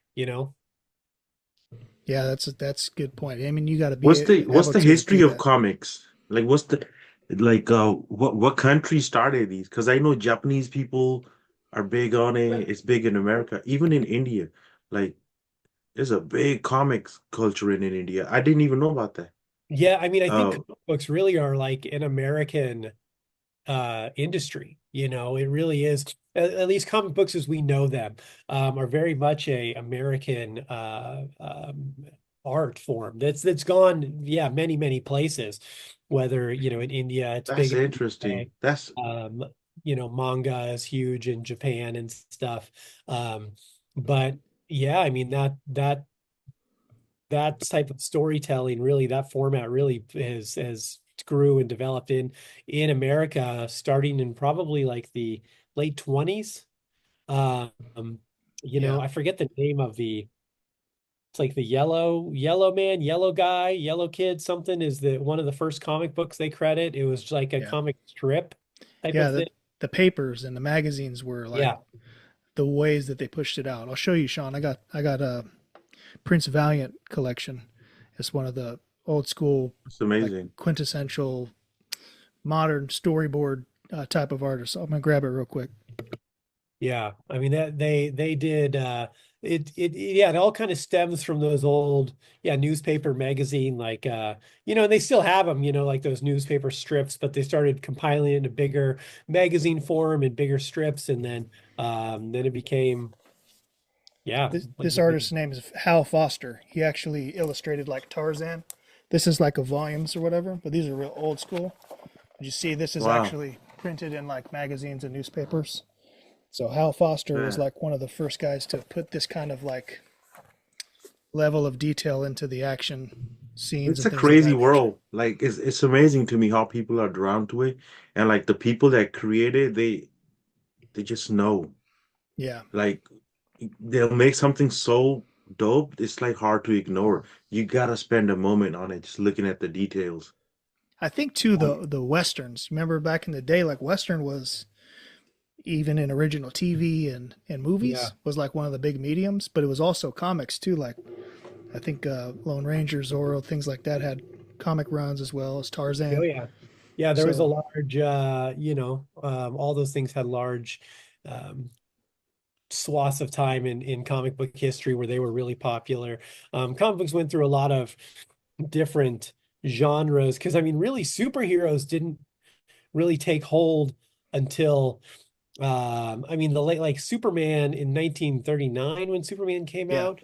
That was kind of when superheroes came around, and that probably lasted until about 1945, maybe yeah, after World War II. hmm Because a lot of World War II era superhero comic books, like superheroes fighting the Nazis, was a yeah, big thing. Captain America. Yeah, and then once that subsided, it really went into a lot of Western, a lot of horror, a lot of these other type of comic books. Romance comic books were really big, hmm and really you didn't see superheroes around much. I mean a little bit, but not much until like the like early 60s. Yeah, Then it kind of started popping off, and then it exploded and became, Marvel exploded and became yeah. the powerhouse. And Science So fiction kind of bled Superman's into it a lot because it blew up. Like science fiction blew up in yeah, TV and movies and pop culture.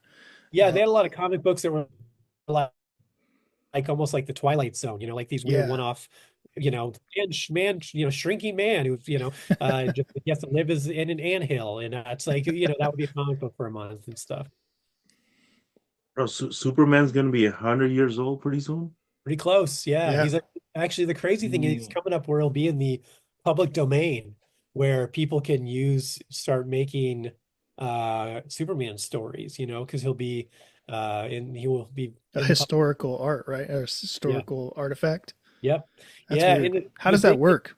Well, so here's the thing. You can only use the version that he originally came out as. So you won't be able to use Lois Lane. You won't be able to use any of the other characters. It'll be just Superman.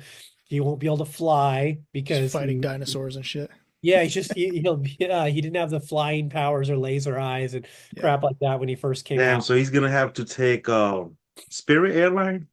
Right. Yeah. Yeah. Maybe he's the one flying all the drones in New Jersey, dog. He's on JetBlue. Uh, Love it. That's fucking Yeah, hilarious. so but yeah, I mean, I've already heard creators start talking about what that's going to look like their plans to do these uh stories now that it's going to be in the public domain. That's weird. That's It's something pretty I didn't cool. even think about. Like I wonder. Yeah. Yeah, I'm gonna keep an eye out for that. That's pretty interesting. Yeah, Hey, well, can we see some of your stuff, bro? yeah, I don't know Or how is to, it can I And share it? just screen share. Yeah, you should be able to at the bottom. I mean, I don't know if it's not More letting you. I can see documents, if you you. chat. have some stuff printed out or Let's see. Sharing's not turned on. Close. Here, yeah, let me see if I can, let me grab one of my books. 1 second here. Oh yeah. Here, I get Deece, I turned on sharing for all participants. So you can do screen share if you want. I don't think you're. I don't. I'll get when He's he not comes back. using headphones. Yeah. The book that I did show though, Prince Valiant with by Hal Foster is from 1937. Yeah, Jeez. this whole book is full of all the comic storyline that he did from 1937 to 1938. And I have 7 volumes of it. So, So oh, here's there he is. Kill Stand. Ooh, kill That's the Stan. cover. Um, That's and awesome. I turned the on the That is. screen share for all participants. So if you did have okay, stuff on your monitor you wanted to share share. too, that looks Yeah, good. let's see if I can get some of this, find a easy way to find some of this. A red and black is always a crazy combination. It Yeah. always looks good. Yeah, definitely fits the mood of what you described as Kill Stand. Like the color scheme looks real good. Mm-hmm. That blood red. I like it. Desktop, shared documents. There we go. Um, how do I? So at the bottom, if you hit share screen, then it'll just show your desktop. So Whiteboard. Let's see if I can. Can't. I got to X out of all the porn sites I was on. Hold on. See what I'm watching here. if we hear that didn't, we know what's up. We know what's up. Let's see here. Share screens. Okay. Bro, Desktop. do you speak Spanish too or not? Yeah. So I not as fluent as I used to be just because I am fucking when I lived in Washington, nobody spoke Spanish. But living in Texas again has gotten me using it regularly. I'm still trying to brush up, but yeah, I can get by. I can understand it and write it and read it much better than I can like throw it back. You know what I'm saying? Yeah, I've been loosely I, practicing I can Spanish, understand. but I'm like I can that too. understand a lot of words. Yeah, it's I can pretty much get by. God damn. I I don't know. took Spanish for like a year in high school, so I know a lot of words. I know fucking leche, tres leche. Love it, bro. Tranquilo. Uh, Quesadilla, come on, bro. I know a lot of words. De nada, por qué no? I realized about 10 years ago that a lot of the words that I did know really well were like childlike words. oh, really? Yeah. Yeah, it was like See, overseas. I was in Afghanistan, and the lady that worked with me, she was fluent Spanish speaker, Orange County native, and she is with me. We were at a meeting with some folks, and I said something like "muchacho," right? And she's like, mm. I was trying to tell them like how you say friends or whatever, and she corrected me, and I was like, "Are you sure?" It's like that's all I I think know. muchacho She's like, means a "No." boy, She's right? like, "Well, it's like yeah, like we're boys, but we're friends when we're kids." You know, it's like a childlike version of saying that. What's up, my muchacho? Yeah, so like I Hey, hola, was muchacho. realizing then I was like, damn, I bet you I know a bunch of words that are just like kids' words in Spanish, and that's it. Yeah. Let's Hola. I let's know see. bad words. I got to run something outside real quick, so I'll be right back. I'm gonna keep it recording, okay? Maybe All this. right. Man, I can't figure this thing is screwing me up. I can't. Um, You good, bro? We could just look at the actual the printed copy because that's you know, oh, here what we go. happened? Oh, there we go. This is a trailer for it. This is a trailer for the pod. I'll wait. Wait till Josh come back. Yeah, and then we can watch the trailer so that gives a bunch of art for the book too. So That'd be sick. yeah, we did this trailer. I put this trailer together to promo it. The trailer was like cutting the trailer for this thing was so much fun. Like trying to figure out, you're like because you're trying to make like a trailer for a movie almost, you know. But you Wh- know, uh, without moving parts, you got to figure out how to make this thing engaging. what are you editing on? This I just used iMovie, but I have like I mean, I've got Adobe and stuff for bigger projects.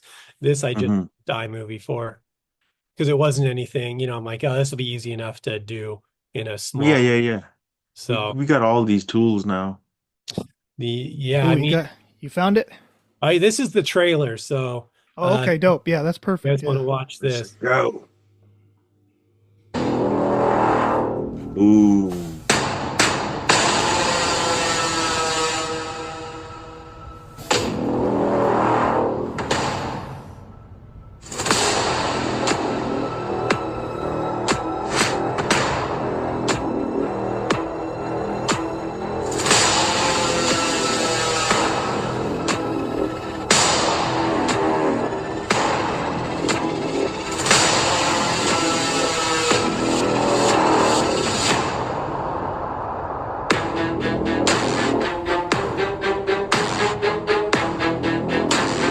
To this day.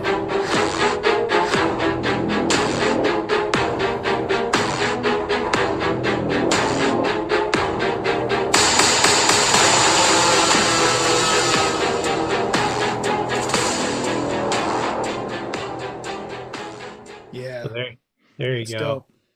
That's Hell yeah. sick, bro. Yeah, that music hits hard too. Where'd you find that? That was where did I find that? That was on a um one of those like license-free music sites. Yeah, it fits Hmm. perfect. It definitely Yeah. gets the suspense going. Man, that looks Yeah. good, man. That trailer came out nice. Yeah, thank you. That's for number. It was nice. It did one for number one. I want to do one for number two, but number two isn't going to be done until during the Kickstarter. So, because the Kickstarter for number two is starting in about 2 weeks, Ah, I uh, got you. and the book won't be completely done by then. So, I'll probably have to put together, cobble together some pieces from number one and maybe some art from number two. To Yeah. yeah, Yeah, I mean, we don't have a large following on our pages, but definitely we'll share your websites and links and everything uh, continuously throughout that process. So feel free to hit us up. Send us a link or whatever. We'll keep following your pages yeah. as well. The Kickstarter for number two is the pre-launch page is up. So if people follow inferno.earth on Instagram or the website, you can find the Kickstarter page. Give the pre-launch page a follow. That helps us get up in the algorithm. So when we do launch, Nice. more people see it. So yeah, I'm hoping we have as much success. Luckily, the first Kickstarter we funded and fully funded in 5 days. So I think we ended up about $1,500 over our goal by the end. So That's awesome. yeah, I'd love to keep that moving. Is that people able to pre-order copies through that Kickstarter as well? Yeah, yep. Kickstarter gives you access to guaranteed copies early.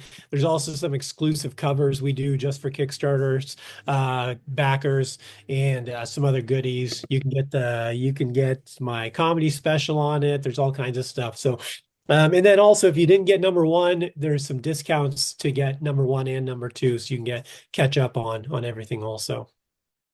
Oh, that's nice features right there, bro. Yeah. Definitely. I'll clip these out and put them on our shorts and on our pages as well, so that way we can get the word out.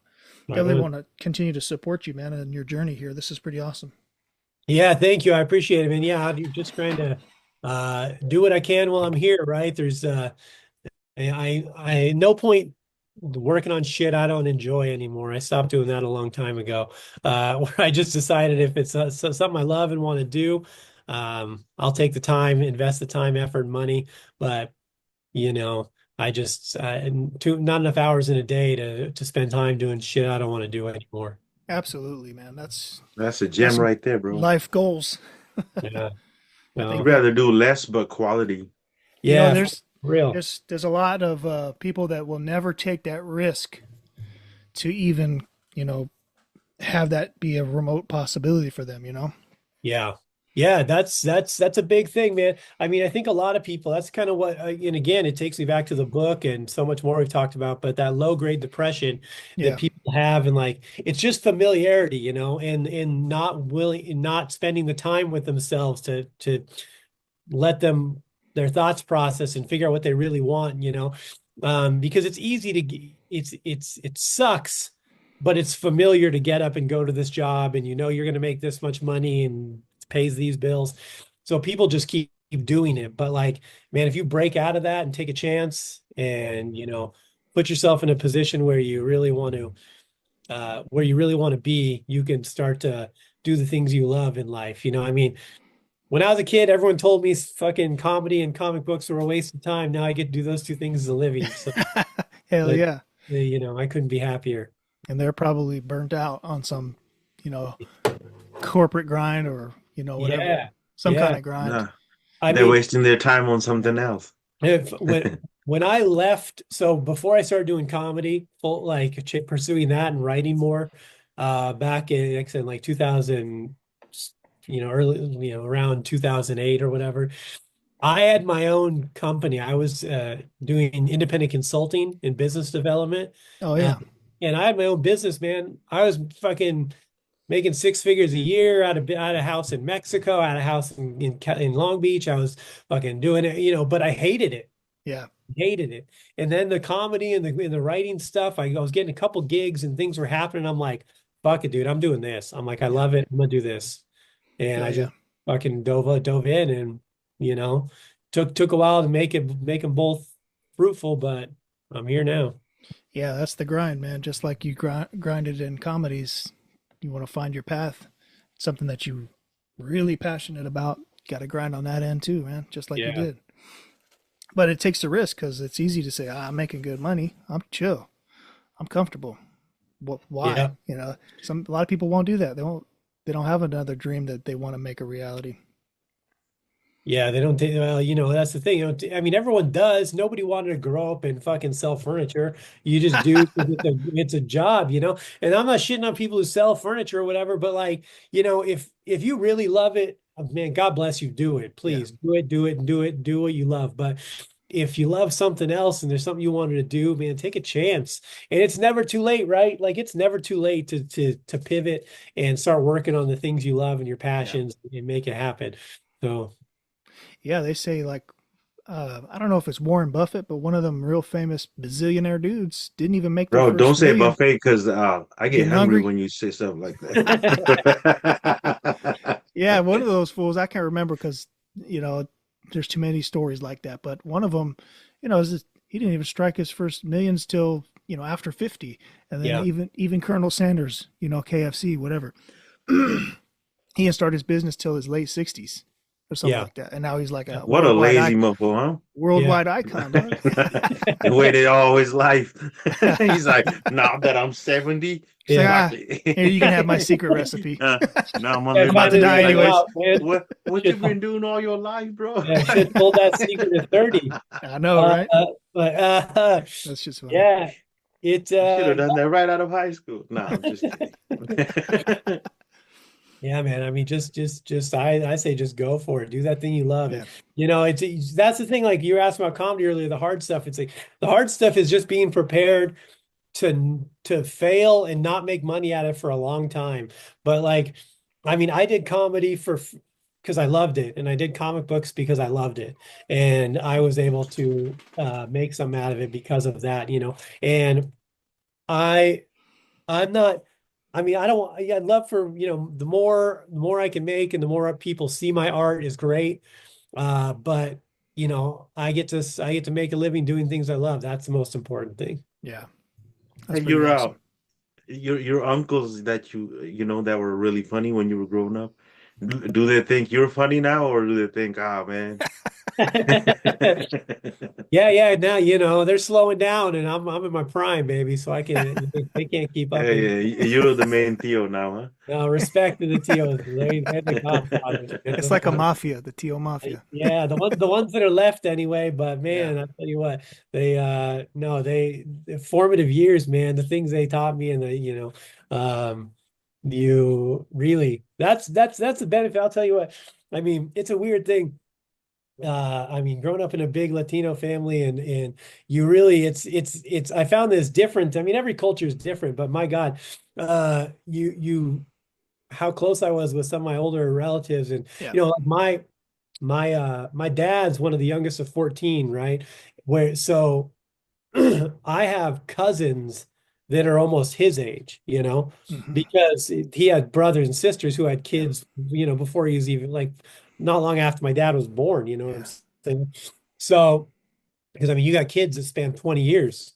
Yeah. Uh, and Mexicans aren't waiting to have They kids. never stop either. Those older ones were cranking them out. Well, my grandma was too. So, but I mean, that cultural line and all those different ages and spending time, it's holidays and you got 100 of us together and you absorb that I think people lost that too, that like, Yeah, you know, there's knowledge there. There's knowledge there. I agree, man. Yeah. And then Well, it's like, it's really cool, like watching kids grow up and like watching them like develop a little personality.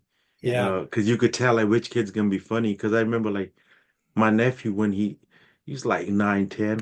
Uh, like I would make like stupid like knock knock jokes. Like he started understanding like funny stuff a little bit. Yeah. But like he would like I'll say like knock knock, little something, and he would laugh. So like he was understanding like this is funny, this is comedy. hmm, And so I was like, all right, he likes this stuff, like he likes having fun.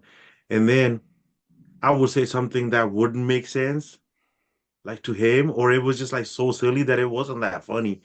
It was like the joke was just like how you said it, and he'd be like, hey, I don't understand this joke. Like, which part is funny? Because he's trying to digest it. He's like, because he just wants to know why is this funny, so he could actually laugh at it, right? yeah, Yeah. And some of the Yeah. shit, You dissecting the joke already and stuff. yeah, like some of the shit don't make sense. And I was like, yo, this is really cool to see that like he's like developing a personality. He's like Yeah. figuring out what's funny and what's offensive, what not to say. So yeah, it's cool. Like the environment you grow up in, it like kind of makes you whether you're gonna be like a musician type or you're gonna be the funny dude, you know what I mean? Yeah. Like Oh how yeah. your uncles and everybody around you affects you. Because I remember like when I was a kid, I would look at my uncles too, and I'd be like, oh shit, like he said something and then everybody laughed. What the fuck did he say though? Yeah. What do you say? How do you say? Yeah. Yeah, yeah, like Yeah. what can I do Yeah. it? Can I go to school and try around? And like once you go around your friends and they react to it, you're like, oh shit, I'm a little Yeah. funny. Like, Yeah. That's when you get bit, right? So yeah, yeah, yeah. And then you do it again, then your friends add on to it, and then you're a bunch of funny motherfuckers. yeah. Oh shit. Hey, one sec. I gotta sign for a package that just hit my door. 1 second. no Hold problem, on. brother. Be right back. No problem. Oh, No. Oh, you're good. I Yeah. paused it. Yeah. Well, it's funny because growing up, like one of the times I figured here's when I moved to a new school when I was in 6th grade and I didn't know anyone, right? And so the teacher had us stand up and say our names and stuff like that. And I stood up, and keep in mind, I'm in 6th grade, right? So this is one of the moments I knew that I was like, I mean, I always knew I was funny, but like this was, I think it was my first like open mic scenario where I'm like, like work in the room in 6th grade, right? But I stand up and I go, hey, my name is Deece Casillas and I'm an alcoholic, right? Like I'm in fucking AA, Yeah. And I'm in 6th fucking grade. That's how I'm from a bad family. Like how do that you even know about AA, sixth man? grade kid know about fucking Yeah. Alcoholics Anonymous. But also the kids that laughed, I was like, oh, we're gonna be homies because you Yeah. guys all don't come from bad families. Hell yeah. Yeah, exactly. That's the tell. You made them give up their The double A their crew. Yeah. background. And the teacher was just like, I mean, she was just like, what the fuck? And Yeah. like, it just knew she was fucked instantly. Like, this kid's gonna be a terror. He's a menace. Bro, it's crazy. Like in India, like I grew up in India. Uh, like we have a school like 6 days, not 5 days, but like Mhm. Saturday's like a light day. That's why you guys are So, cranking out doctors. oh Uh, yeah, yeah. No, not you got everybody's. six. We got a bunch of fools that don't do nothing. You know what I mean? We got we Well, got doctors. there's a lot of them. So Yeah. it's statistically. Yeah, yeah. We got some doctors. Like if we need a doctor, there's one around. They're usually No, named but Patel. no, those are the hotel owners. But Yeah, then yeah. yeah, they got them. Yeah, we got a lot of doctors. No, but on Saturday, bro, it was like a light day. We didn't do like too much like studying. It would be just like the teachers would just like get all the kids together, and it was like a talent hunt type of thing. They'd be like, all right, whatever you know, you go on the stage and you go do it. I was a shy kid. I never went up there to do nothing, but I loved Saturday because I got to hang out and watch all the kids go on stage. Somebody would sing a Yeah. song, somebody would tell a joke, and then my cousin, he would sing songs, but he would write them and they'd be funny songs. So like He was he like would me he would and Weird Al. yeah, bro, Yeah. he would put in like the teacher's name in the song and make a goofy ass song, and he had the confidence to go up and sing it. And Yeah. I was like, bro, that's fucking awesome. So I was watching him do shit like that. I was like, whoa, that's pretty cool. I was like, you failed every grade, but you were kicking ass on Saturday. Oh man, that song you sung on Yeah, Saturday bro, you was killed Yeah, it. great. I was like, I'm still singing that shit. It's awesome. And it'd be funny songs. Yeah, that shit's hilarious. But it's cool, school's awesome. Like to go to school and just like, find your crew and some people are Yeah. not funny. They just be breakdancing and shit. Like, Yeah, yeah. I mean you that's know. yeah, yeah, it's like it's so crucial. And that's like why during COVID, I think it really fucked kids up too, stunted them, not being able and also, I mean, again, go back to social media like we were talking earlier, like that stunts kids too, because they're not connecting like I mean, I don't know how old you guys are, but I'm 42. So like Yeah. when I grew up in the 80s, you just leave. You just leave on your bike and you're just gone all Yep. day. Hell And yeah. you'd be riding with your homies, you'd meet up with some other kids from across town. You don't even know you guys would fucking play basketball or fight, one of the two, and then it's the way it was. And you were like, you met people, you learned how to socialize and figure shit out. I mean, Absolutely. The now bike injuries, bro, and the bike injuries, that was every yeah. I mean, now yeah, now these kids just don't know how to socialize or like be with each other, No, even talk to each other if it's not through Messenger, you no, know? it's terrible. Like if they grew up streaming on fucking Fortnite, killing each other. Yeah. If that's how they Yeah, behave in real life, then it yeah, gets that's real right. obnoxious. Like, Yeah, no, you pogue, yeah, I fucking yeah. That's pound like you. yeah, these school shooters just think they're being social. Yeah, Uh exactly, dude. yeah. They were programmed that way. My kids, yeah, my yeah. oldest is 17, my other one's about to be 15, and I just be slamming them all the time with subtle dad jokes. Yeah. I like a few months ago, I went and like researched all the slang words for this generation, and I was just casually sliding them into conversations that they were ear hustling on, Yeah. and they're like cringing. They're like, "Oh, Dad, what?" My wife doesn't even know these fucking words. She's like, "What the fuck are you Yeah. talking about?" Yeah. What's the Riz? Exactly, Uh skibbity. They had some. So these generation, like they got a lot of haters, but the younger group, I think they're fucking hilarious. Like They're a yeah. bunch of cool kids, last year, man. they showed me they are fucking tremendously hilarious, good sense of humor, and I think in ways that COVID shit hurt them, it also gave them some resilience that the generation right before them didn't have. Yeah. Like Yeah. the guys a couple years older for them, they're in their 20s right now, like just starting in their 20s.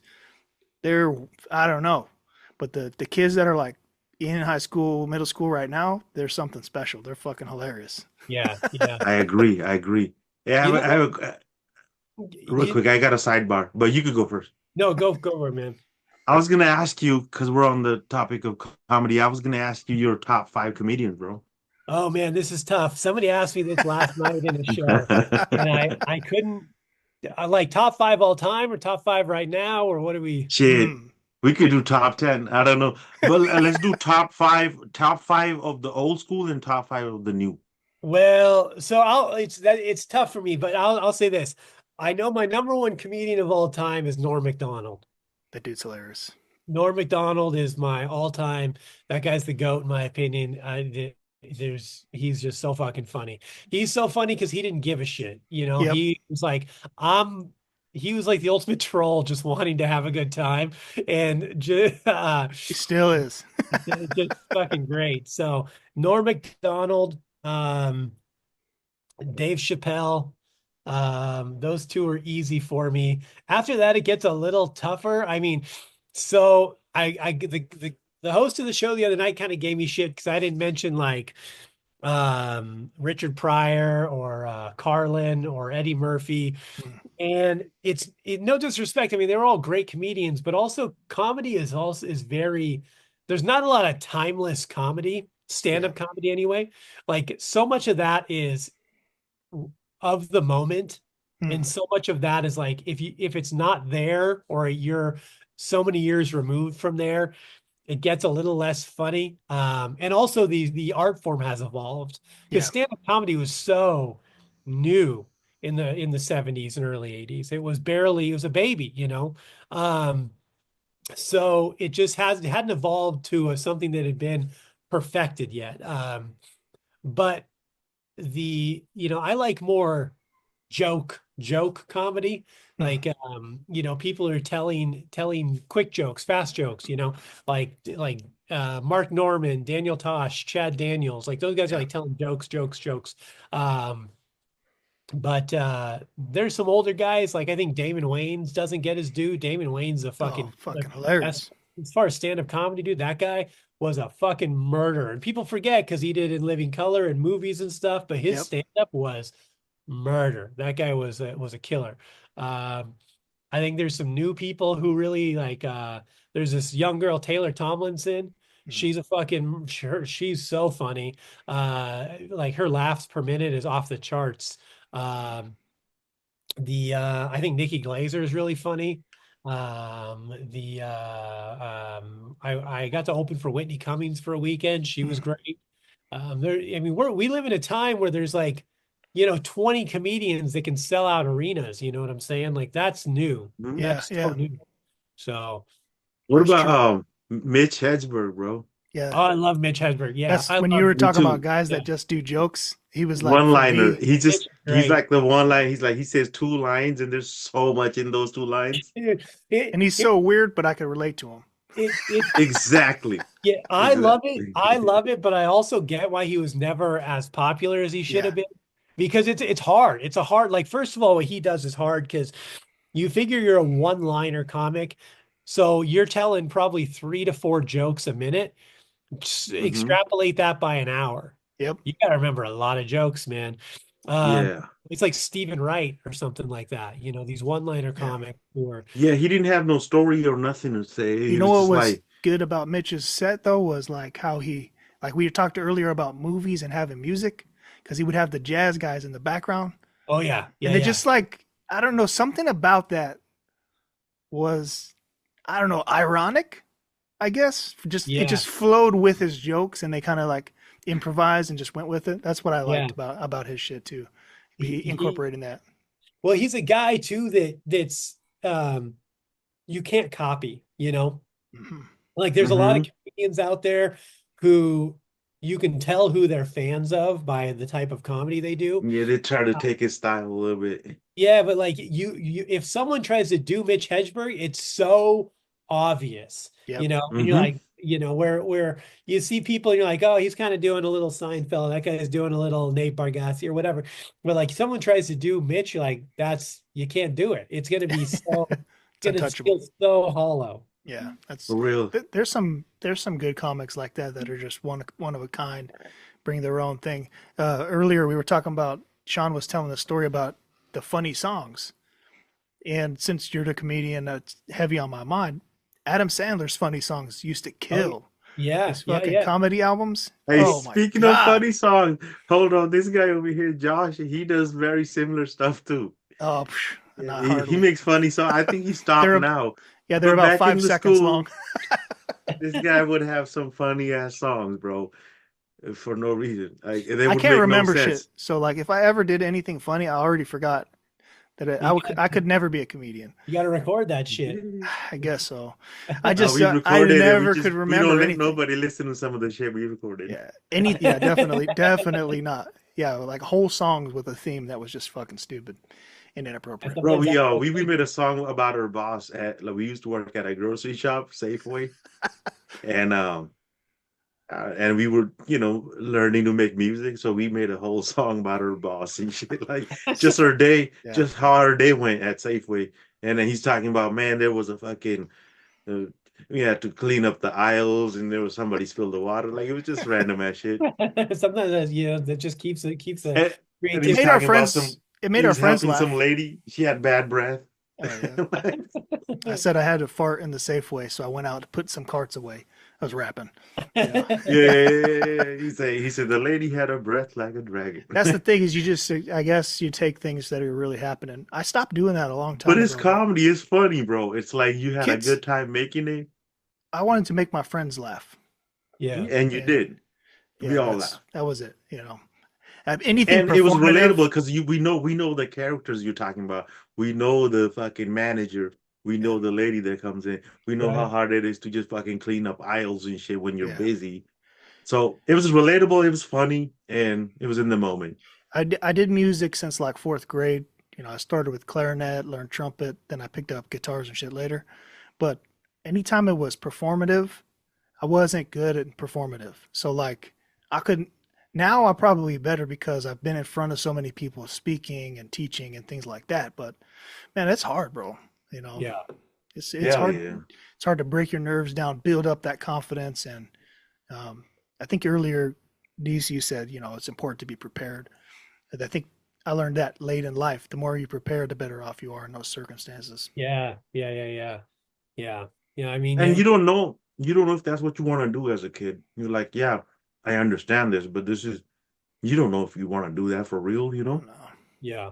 Got to spend a little time doing it and enjoy it and see what, yeah. I mean, it takes time, all that stuff, but that's, it's just doing it, those reps. And that's what it is with anything, putting in the reps and figuring out how to, uh, make it work for you. Yeah, that's cool, man. There's some clubs over here in the South Bay, Redondo Beach, and a couple of places over here. Probably me and my wife are gonna try to get out, go do some adult shit, maybe Yeah. check out some comedy shows. Yeah. They got laughs. LA's got all of them. LA's like that's where people go. People from Canada, whenever they get into the comedy scene, they're like, I'm going to LA, bro. Yeah. Well, now they're coming to Texas, going to Austin, but Yeah, yeah. Yeah. the power of Isn't podcast. isn't Joe Rogan out there too in Yeah. your Yeah. neighborhood? That's the He center opened of a big gravity, club. bro. Yeah, he opened a big club down here in Austin.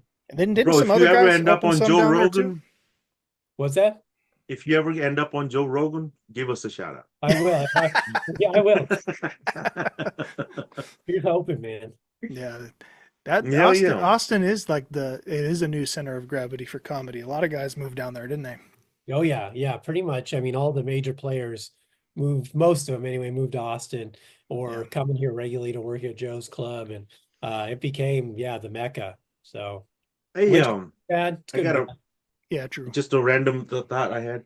Um, I know this one a comedian person I know, like he tried the stand-up thing.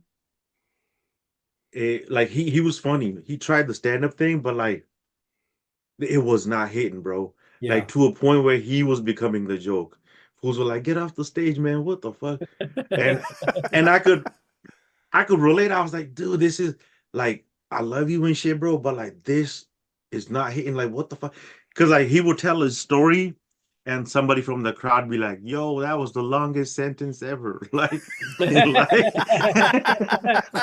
Damn. Good. and Well, then that's no, so he figured it out. He was like, "This is not my shit. Like, I'm funny, but I'm not like stand up funny." But he had like funny scenarios, so he started making content instead of performing, and yeah. his fucking content is fucking doing numbers. Like, Yeah, I mean, there's different avenues and different ways to Mhm. do it, The thing with stand-up comedy is there's a phrase, there's a couple phrases, but one of them is like economy of words, meaning finding the quickest way to say something most efficiently, right? Yeah, And succinctly, instead of being like, yo, so I was driving, sometimes I drive, sometimes I take the bus, and I was driving and I like driving. I drive a Chevy Malibu, and so I'm driving down the freeway. It's like You don't need all that for a joke. Most of that's probably not necessary for your joke. Being like, so I was driving and the fucking traffic was terrible. Like that, that's it. Boom, you're there. Now you're there. Now people know what you're going to talk about. You're talking about you're in a car driving and the traffic was terrible. And now you're going to give them the punchlines. You've given them the premise. Set the scene. Yeah. And It's then writing right there. yeah, you got to, I mean, I've taught a lot of comedy classes, and that's one of the things that you got to get people on board with what you're going to tell jokes about. Oh, speaking of comedy classes, can you take an unfunny person and make them funny? No. The quickest answer ever. No. And that Thank you. Thank you for saying that. That is always one of the first things I tell people when when they asked about the class I used to teach. Is I was telling people, I'm like, you just don't get it, bro. Yeah, I tell them like, I can't make you funny. What I can do is teach you how to write succinctly, how to structure jokes, methods to help you think of jokes, how to expand upon ideas. Like I can teach you the mechanics. Imagine failing a comedy class, bro. Yeah.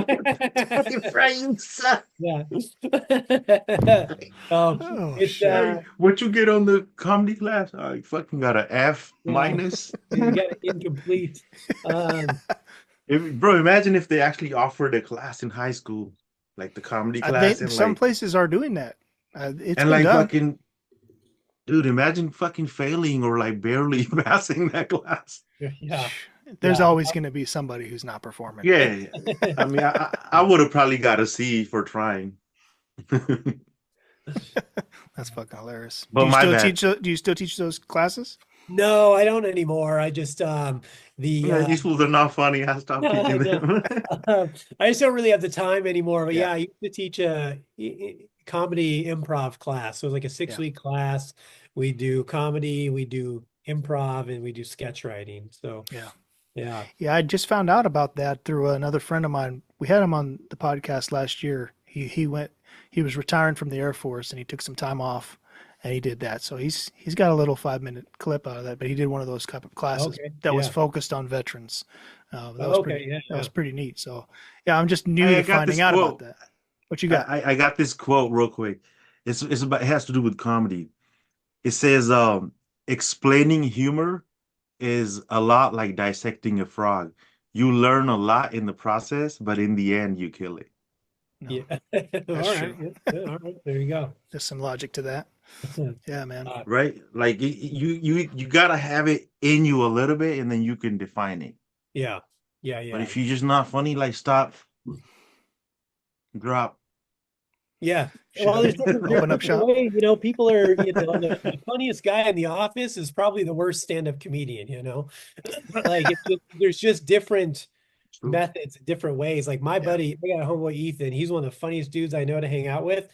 He could never do stand-up comedy. I mean, but you just gotta, there's just different. Even if he passed your class. What's that? Even if he passed your class, you got an A+ in my class, but you still can't do this. Although he's given me a couple lines before. I've got a couple lines from him before. That's for sure. That's awesome.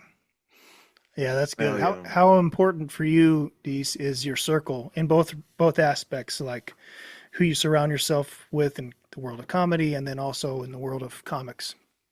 Yeah, it's different because when I lived in Washington, I had lived there for a number of years, and I was kind of a staple, I would say, of the comedy community in the Northwest. I booked a lot of shows, I worked at a lot of clubs, I was had a lot of community there. Moving to Texas, I don't really know anyone, and I've got a couple people that I still network with and hang out with occasionally, but not as much, it just is, it is important. And every time I do it, I miss it. I'm like, oh, this is great. Like hanging out with comedians is so different than hanging out with other people.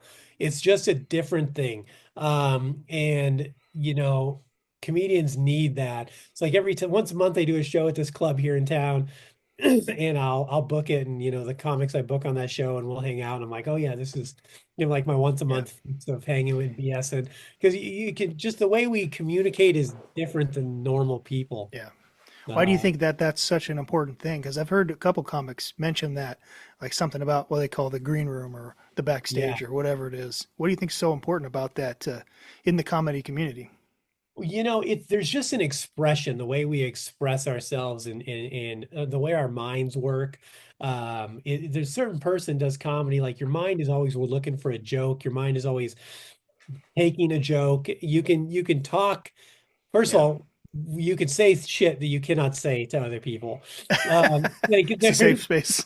yeah, like there is some things you can go on fucking, real rabbit trails talking to fucking people about crazy stuff.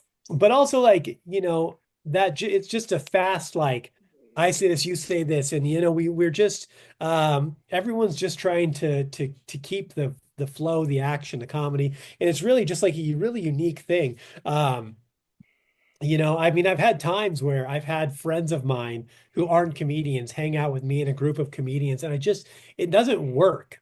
Mm. Like, if you're like the one non-comic in a group of comedians, you're gonna end up fucking bored or left out. or being the joke because everybody's gonna clown you, Yeah, it's tough. Yeah, and then you're not gonna like it. yeah, it's a tough thing. So, you Yeah, that's know, interesting. That's it's something that I always think that's interesting about any group. But comedians are very vocal people. They have to be. So yeah. it's I interesting to always hear about. love like the funny people, like in school, high school, whatever. I would find the funny fools and I would just hang out with them. Yeah. Yeah, It's a Just good time. yeah, yeah. that's funny. I think, man, like comic world, is it the same or is it a different vibe? Do you have to Uh, have people around you that help shape your mentality and where you're trying to go? I would say comics is very different because it's an art form that doesn't really um, require externalizing a lot, you know? Like you put your art on page and put it out there, but generally the people reading it aren't people you ever meet. Yeah, Whereas in stand-up comedy, you're looking at everyone you're performing to, you know? right. So, I have some people in comic books who are, other writers or creators who I talk to occasionally, but yeah, I think you can kind of do it in a bubble a Mm, little more. It's nice to have some people because they understand what you're doing, they understand the process, they're yeah, going through it also, so you can discuss. They understand the conversation if you need to have a conversation about the art, the going to conventions or yeah, any they just understand the same, they're going through the same things. right. You So you hang out with somebody so boring, it starts to rub off. You're like, hey, you kind of killing my funny, bro. I need to yeah, stop dude, I hanging gotta out with you. go. You're Yeah, Yep. like, yeah. I'm not even funny no more. Believe me, there's comics like that. For people trying to do comedy, I've met like that where I'm like, you got to stop coming around. Like you Yeah, start you're bombing on the killing the show. You're like, what vibe. the fuck happened? Oh, dude, I was hanging out with these guys. I gotta stop. I had Yeah, noticed something over the last maybe year and a half, just via the internet. But it seems like there's a trend of popularity amongst comics or certain comics that are popularizing crowd work. yeah, What's your take on that? Is that true, or am I just seeing things through a lens on the internet? it is true. It's kind of a new thing, right? I Yeah, never saw yeah. crowd work back in the days. Well, Like George Carlin didn't do crowd work. you Like know, it's I, new. I mean, crowd work at a point has always been around. Intentional crowd work hasn't really always been around. And crowd work, you'd like crowd work was usually for the host who was like warming up the crowd and Mm, like, how you doing, guys? And you talk to a couple people, make it real, like get everyone settled and ready for the show. There used to be more of that, or if the headliner wanted to, talk a little shit. But now it's being done now because they make for really great social media clips. yeah, Um, Hmm. and it is ruining comedy a little bit because it's fucking lazy. Because here's every crowd work clip. Hey, where are you from? mm. Oh fuck, Hmm. Atlantic City. Oh, you stupid piece of shit. Okay. What, you guys married? You guys are married? Oh, okay, cool. Yeah. So she's gonna put out tonight. Okay, great. It's rarely like mind-blowing Yeah, comedy. Um, but it's like these quick laughs, which whatever it happens in a show, but it's also training audiences to be shitty because it makes audience members want to be the show, and it makes them want to talk during the show, and it makes it harder for the comics. It's beyond heckling now. It's like this creating an expectation of people that are attending the show that like, oh, I'm gonna be on the viral clip or some shit like they're trying to get it. Okay, that's what I was thinking, man. I was like, damn, but there are some people that are really fucking good at it. I was saying, I mean, there's some skill to it, and I don't get me wrong, I've done it. I enjoy it. It can be fun, but it has it's done a weird thing to comedy in general. You know.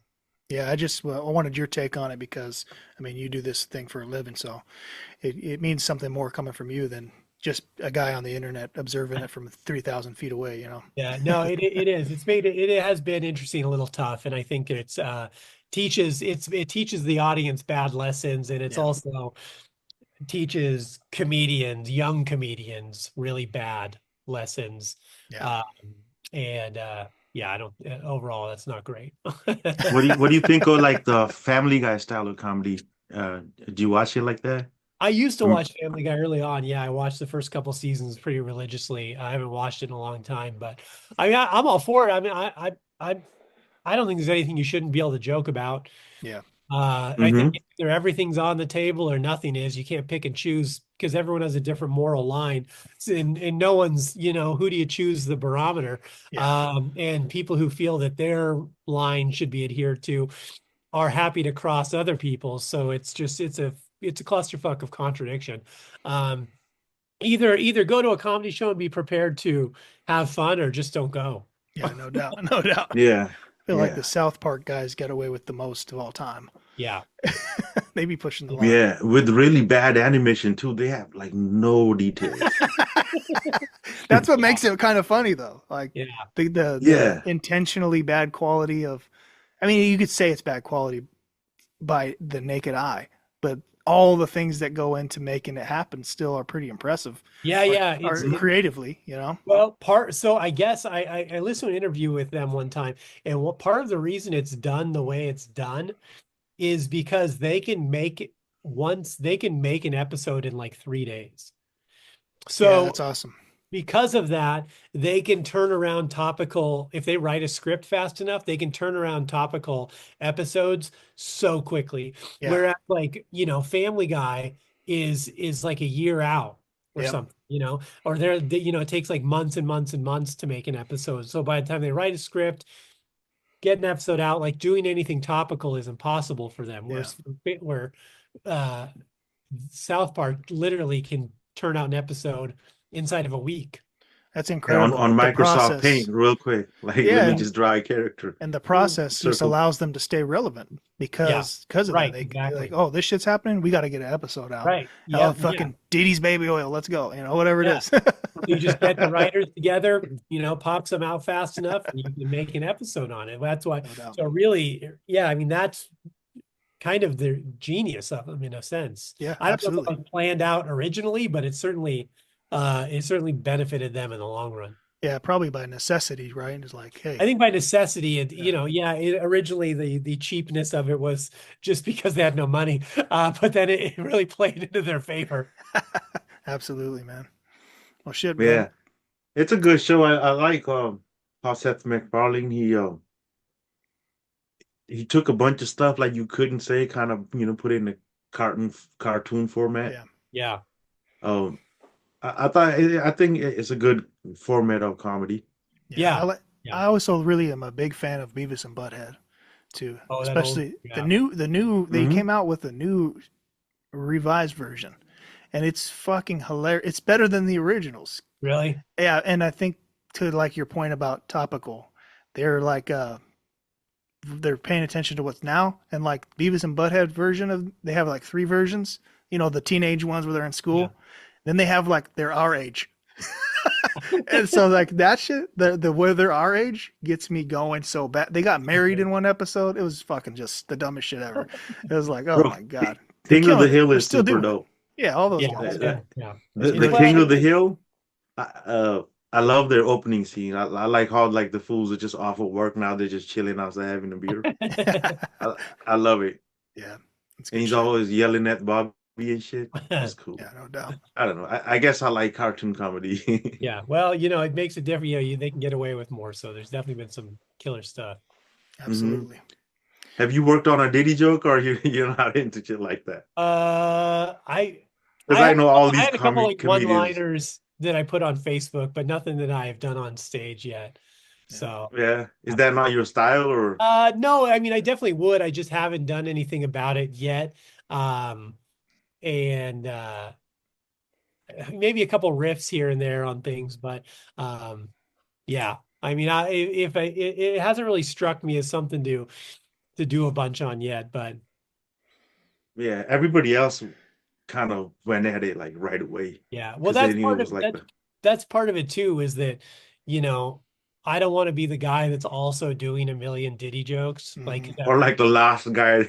yeah, when everyone's doing Diddy jokes, it's like, yeah, all right, let's, what After you do it, they can be like, okay, no more Diddy jokes, guys. yeah. Love it. Hey, speaking of Diddy, you know what's crazy, bro? You know how like you do some weird shit and then you go, no Diddy. You Hmm. can't do that by Biggie. Well, Oh, yeah, It's because no there Biggie. is there is yeah, no no big. big. It's no Biggie. Silly. Well, Different yeah, take. man. Yeah. You had mentioned Nikki Glazer earlier. What was the other lady that you had mentioned you'd opened up for?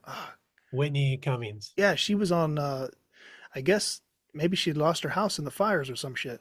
Oh, she might have. She lives in that area. Dude, yeah, I seen her on Facebook and she was like Oh, pretty That's emotional about it. sad. But like a lot of people up here in the entertainment world were affected because of that. Even Hmm not just the Palisades fire, but the you see my voice is gone because the smoke is reaching us. yeah. And well, I work in El Segundo, so it's like right there. Oh, yeah. But the Eaton fire is uh, also still going really bad. And that's the other side of Hollywood. And then Hollywood had one. It There's was one a in it's a Pasadena. dude. Yeah, Yeah. Pasadena's gone, dog. Like it's crazy. Like they never Yeah. had a fire this bad. So, shout out to all those people affected, and hopefully they find Yeah. their way back, man. But since you mentioned her, it popped into my mind. Yeah. Yeah. It's fucking crazy out there right now. They said the winds might pick up again too. So hopefully we'll It's see. and it keeps changing direction. So like it was blowing westward for the beginning of the storms. That's what pretty much fanned the flames, literally. Was Yeah. these epic winds of 109 miles an hour or whatever. And then it shifted south for a couple of days, and now it's blowing north up into the valley, up into Yeah. Burbank area, and it's just like, man, these guys can't get it under control. So Do we shit's do we know the cause? Is it wildfire or was it no. like a Some of it is actually arson. Some of it is I'm actually arson. so stupid. They caught up a dude. Dude was literally rolling around neighborhoods, dumping gasoline on shit, putting Yeah. gasoline in the sewers or in the drainage tank. Like, Holy shit. there's real motherfuckers out here trying to like blow shit up. It's Yeah. not good. Crazy. Well, Yeah, trying to turn Hollywood and trying to turn LA into one of those smart cities. So you got to yeah, break it all down first. yeah. Under my radar hat is some tin foil, so like Yeah. maybe they did those laser beams, the That's right. Yeah. direct Yeah. energy weapons, Goddamn Jews, always fucking everything. everything. They're coming after them. Yeah, man. Yeah. But yeah, it's a crazy time down here in LA, and I think there's a lot of people affected, like 100,000 people dislocated or some shit like that. Yeah. So Yeah. I think at least so. Yeah, it's wow, huge. it's crazy. In the middle of the winter, it makes no sense, bro. Everything is kind of It's weird dry right down now. here though. It's dry down here. Yeah. No, Yeah. no rain this year so It's far. true. We had one sprinkle and that was it. So Yeah. you know. Uh, But there's a lot of speculation on all those things for sure. And the current event, that's like the hottest current event going on. yeah. Um, yeah, The hottest, huh? Only a matter of time in LA, man. They've been, I yeah, mean, they're lack of water, lack of management in the brush and keeping it managed, and then the winds. It's gonna catch blaze, and yep. this shit gonna happen. So, but It is. When I was down there in San Antonio, we had flooding, and I had moved there after like a long drought. Like from 2003 to like 2013, 12, there was a huge drought down there. When I got there, 13, these big ass storms came that winter and like flooded downtown and shit. Like Yeah. cars were rolling down the street. Like it was. Yes. It wasn't like Houston bad. Sorry, my dogs are going off. Sorry. It was pretty bad. So always got to keep our heads on a swivel. You never know what might happen in our areas. No doubt. But hey, let me get these dogs to quiet down real quick. Shit. Yeah, I think what time? I probably got a jet soon too. I got to get ready and head to my parents' house soon too. I'm taking them dinner tonight. Too easy, They brother. they followed me to Nice. San Antonio after I moved here, so now I got to take care of them and shit. No, that's good, bro. Got to. So, Well, that's good, man. Well, I appreciate you coming on with us and just a happy accident linking up through the internets, you know. yeah, thank you for having me. This is great, guys. Yeah, we'll get the everything pushed out this week, either Monday or Tuesday, and then we'll link you up so you can see it. And then we definitely want to share your content as you get to pushing things out and go on the road and pushing out your comedy and your comic products, man. So Yeah, thanks, man. Yeah, send me a link when this comes out. And then just for listeners, if you guys want to follow, you can follow me at deececomedy.com. That's where all my comedy stuff is, or deece.comedy on Instagram, or Deece Casillas on Facebook, tour dates and more. And then for the comic book, the Kickstarter for #2 is you can follow the pre-launch page. It should go live in about 2 weeks. We're looking to hit our goal fast, so the more followers we have off the bat helps a ton. You can, if you want #1 now, hit me up. We have issues for sale. I've got a couple copies still before we do our next print run. And you can follow us at inferno.earth is the Facebook, that's the Instagram, and that's the website. And get it, do it. Let's go. Oh, that's awesome, bro. Yeah, we appreciate you coming on and joining us. Every time we close out the show, I always say the same thing. Everybody, thank you for listening. Protect your heart, protect your mind. Shawn, what else I got to protect? Go. All right. All right, now. Peace. Thank you.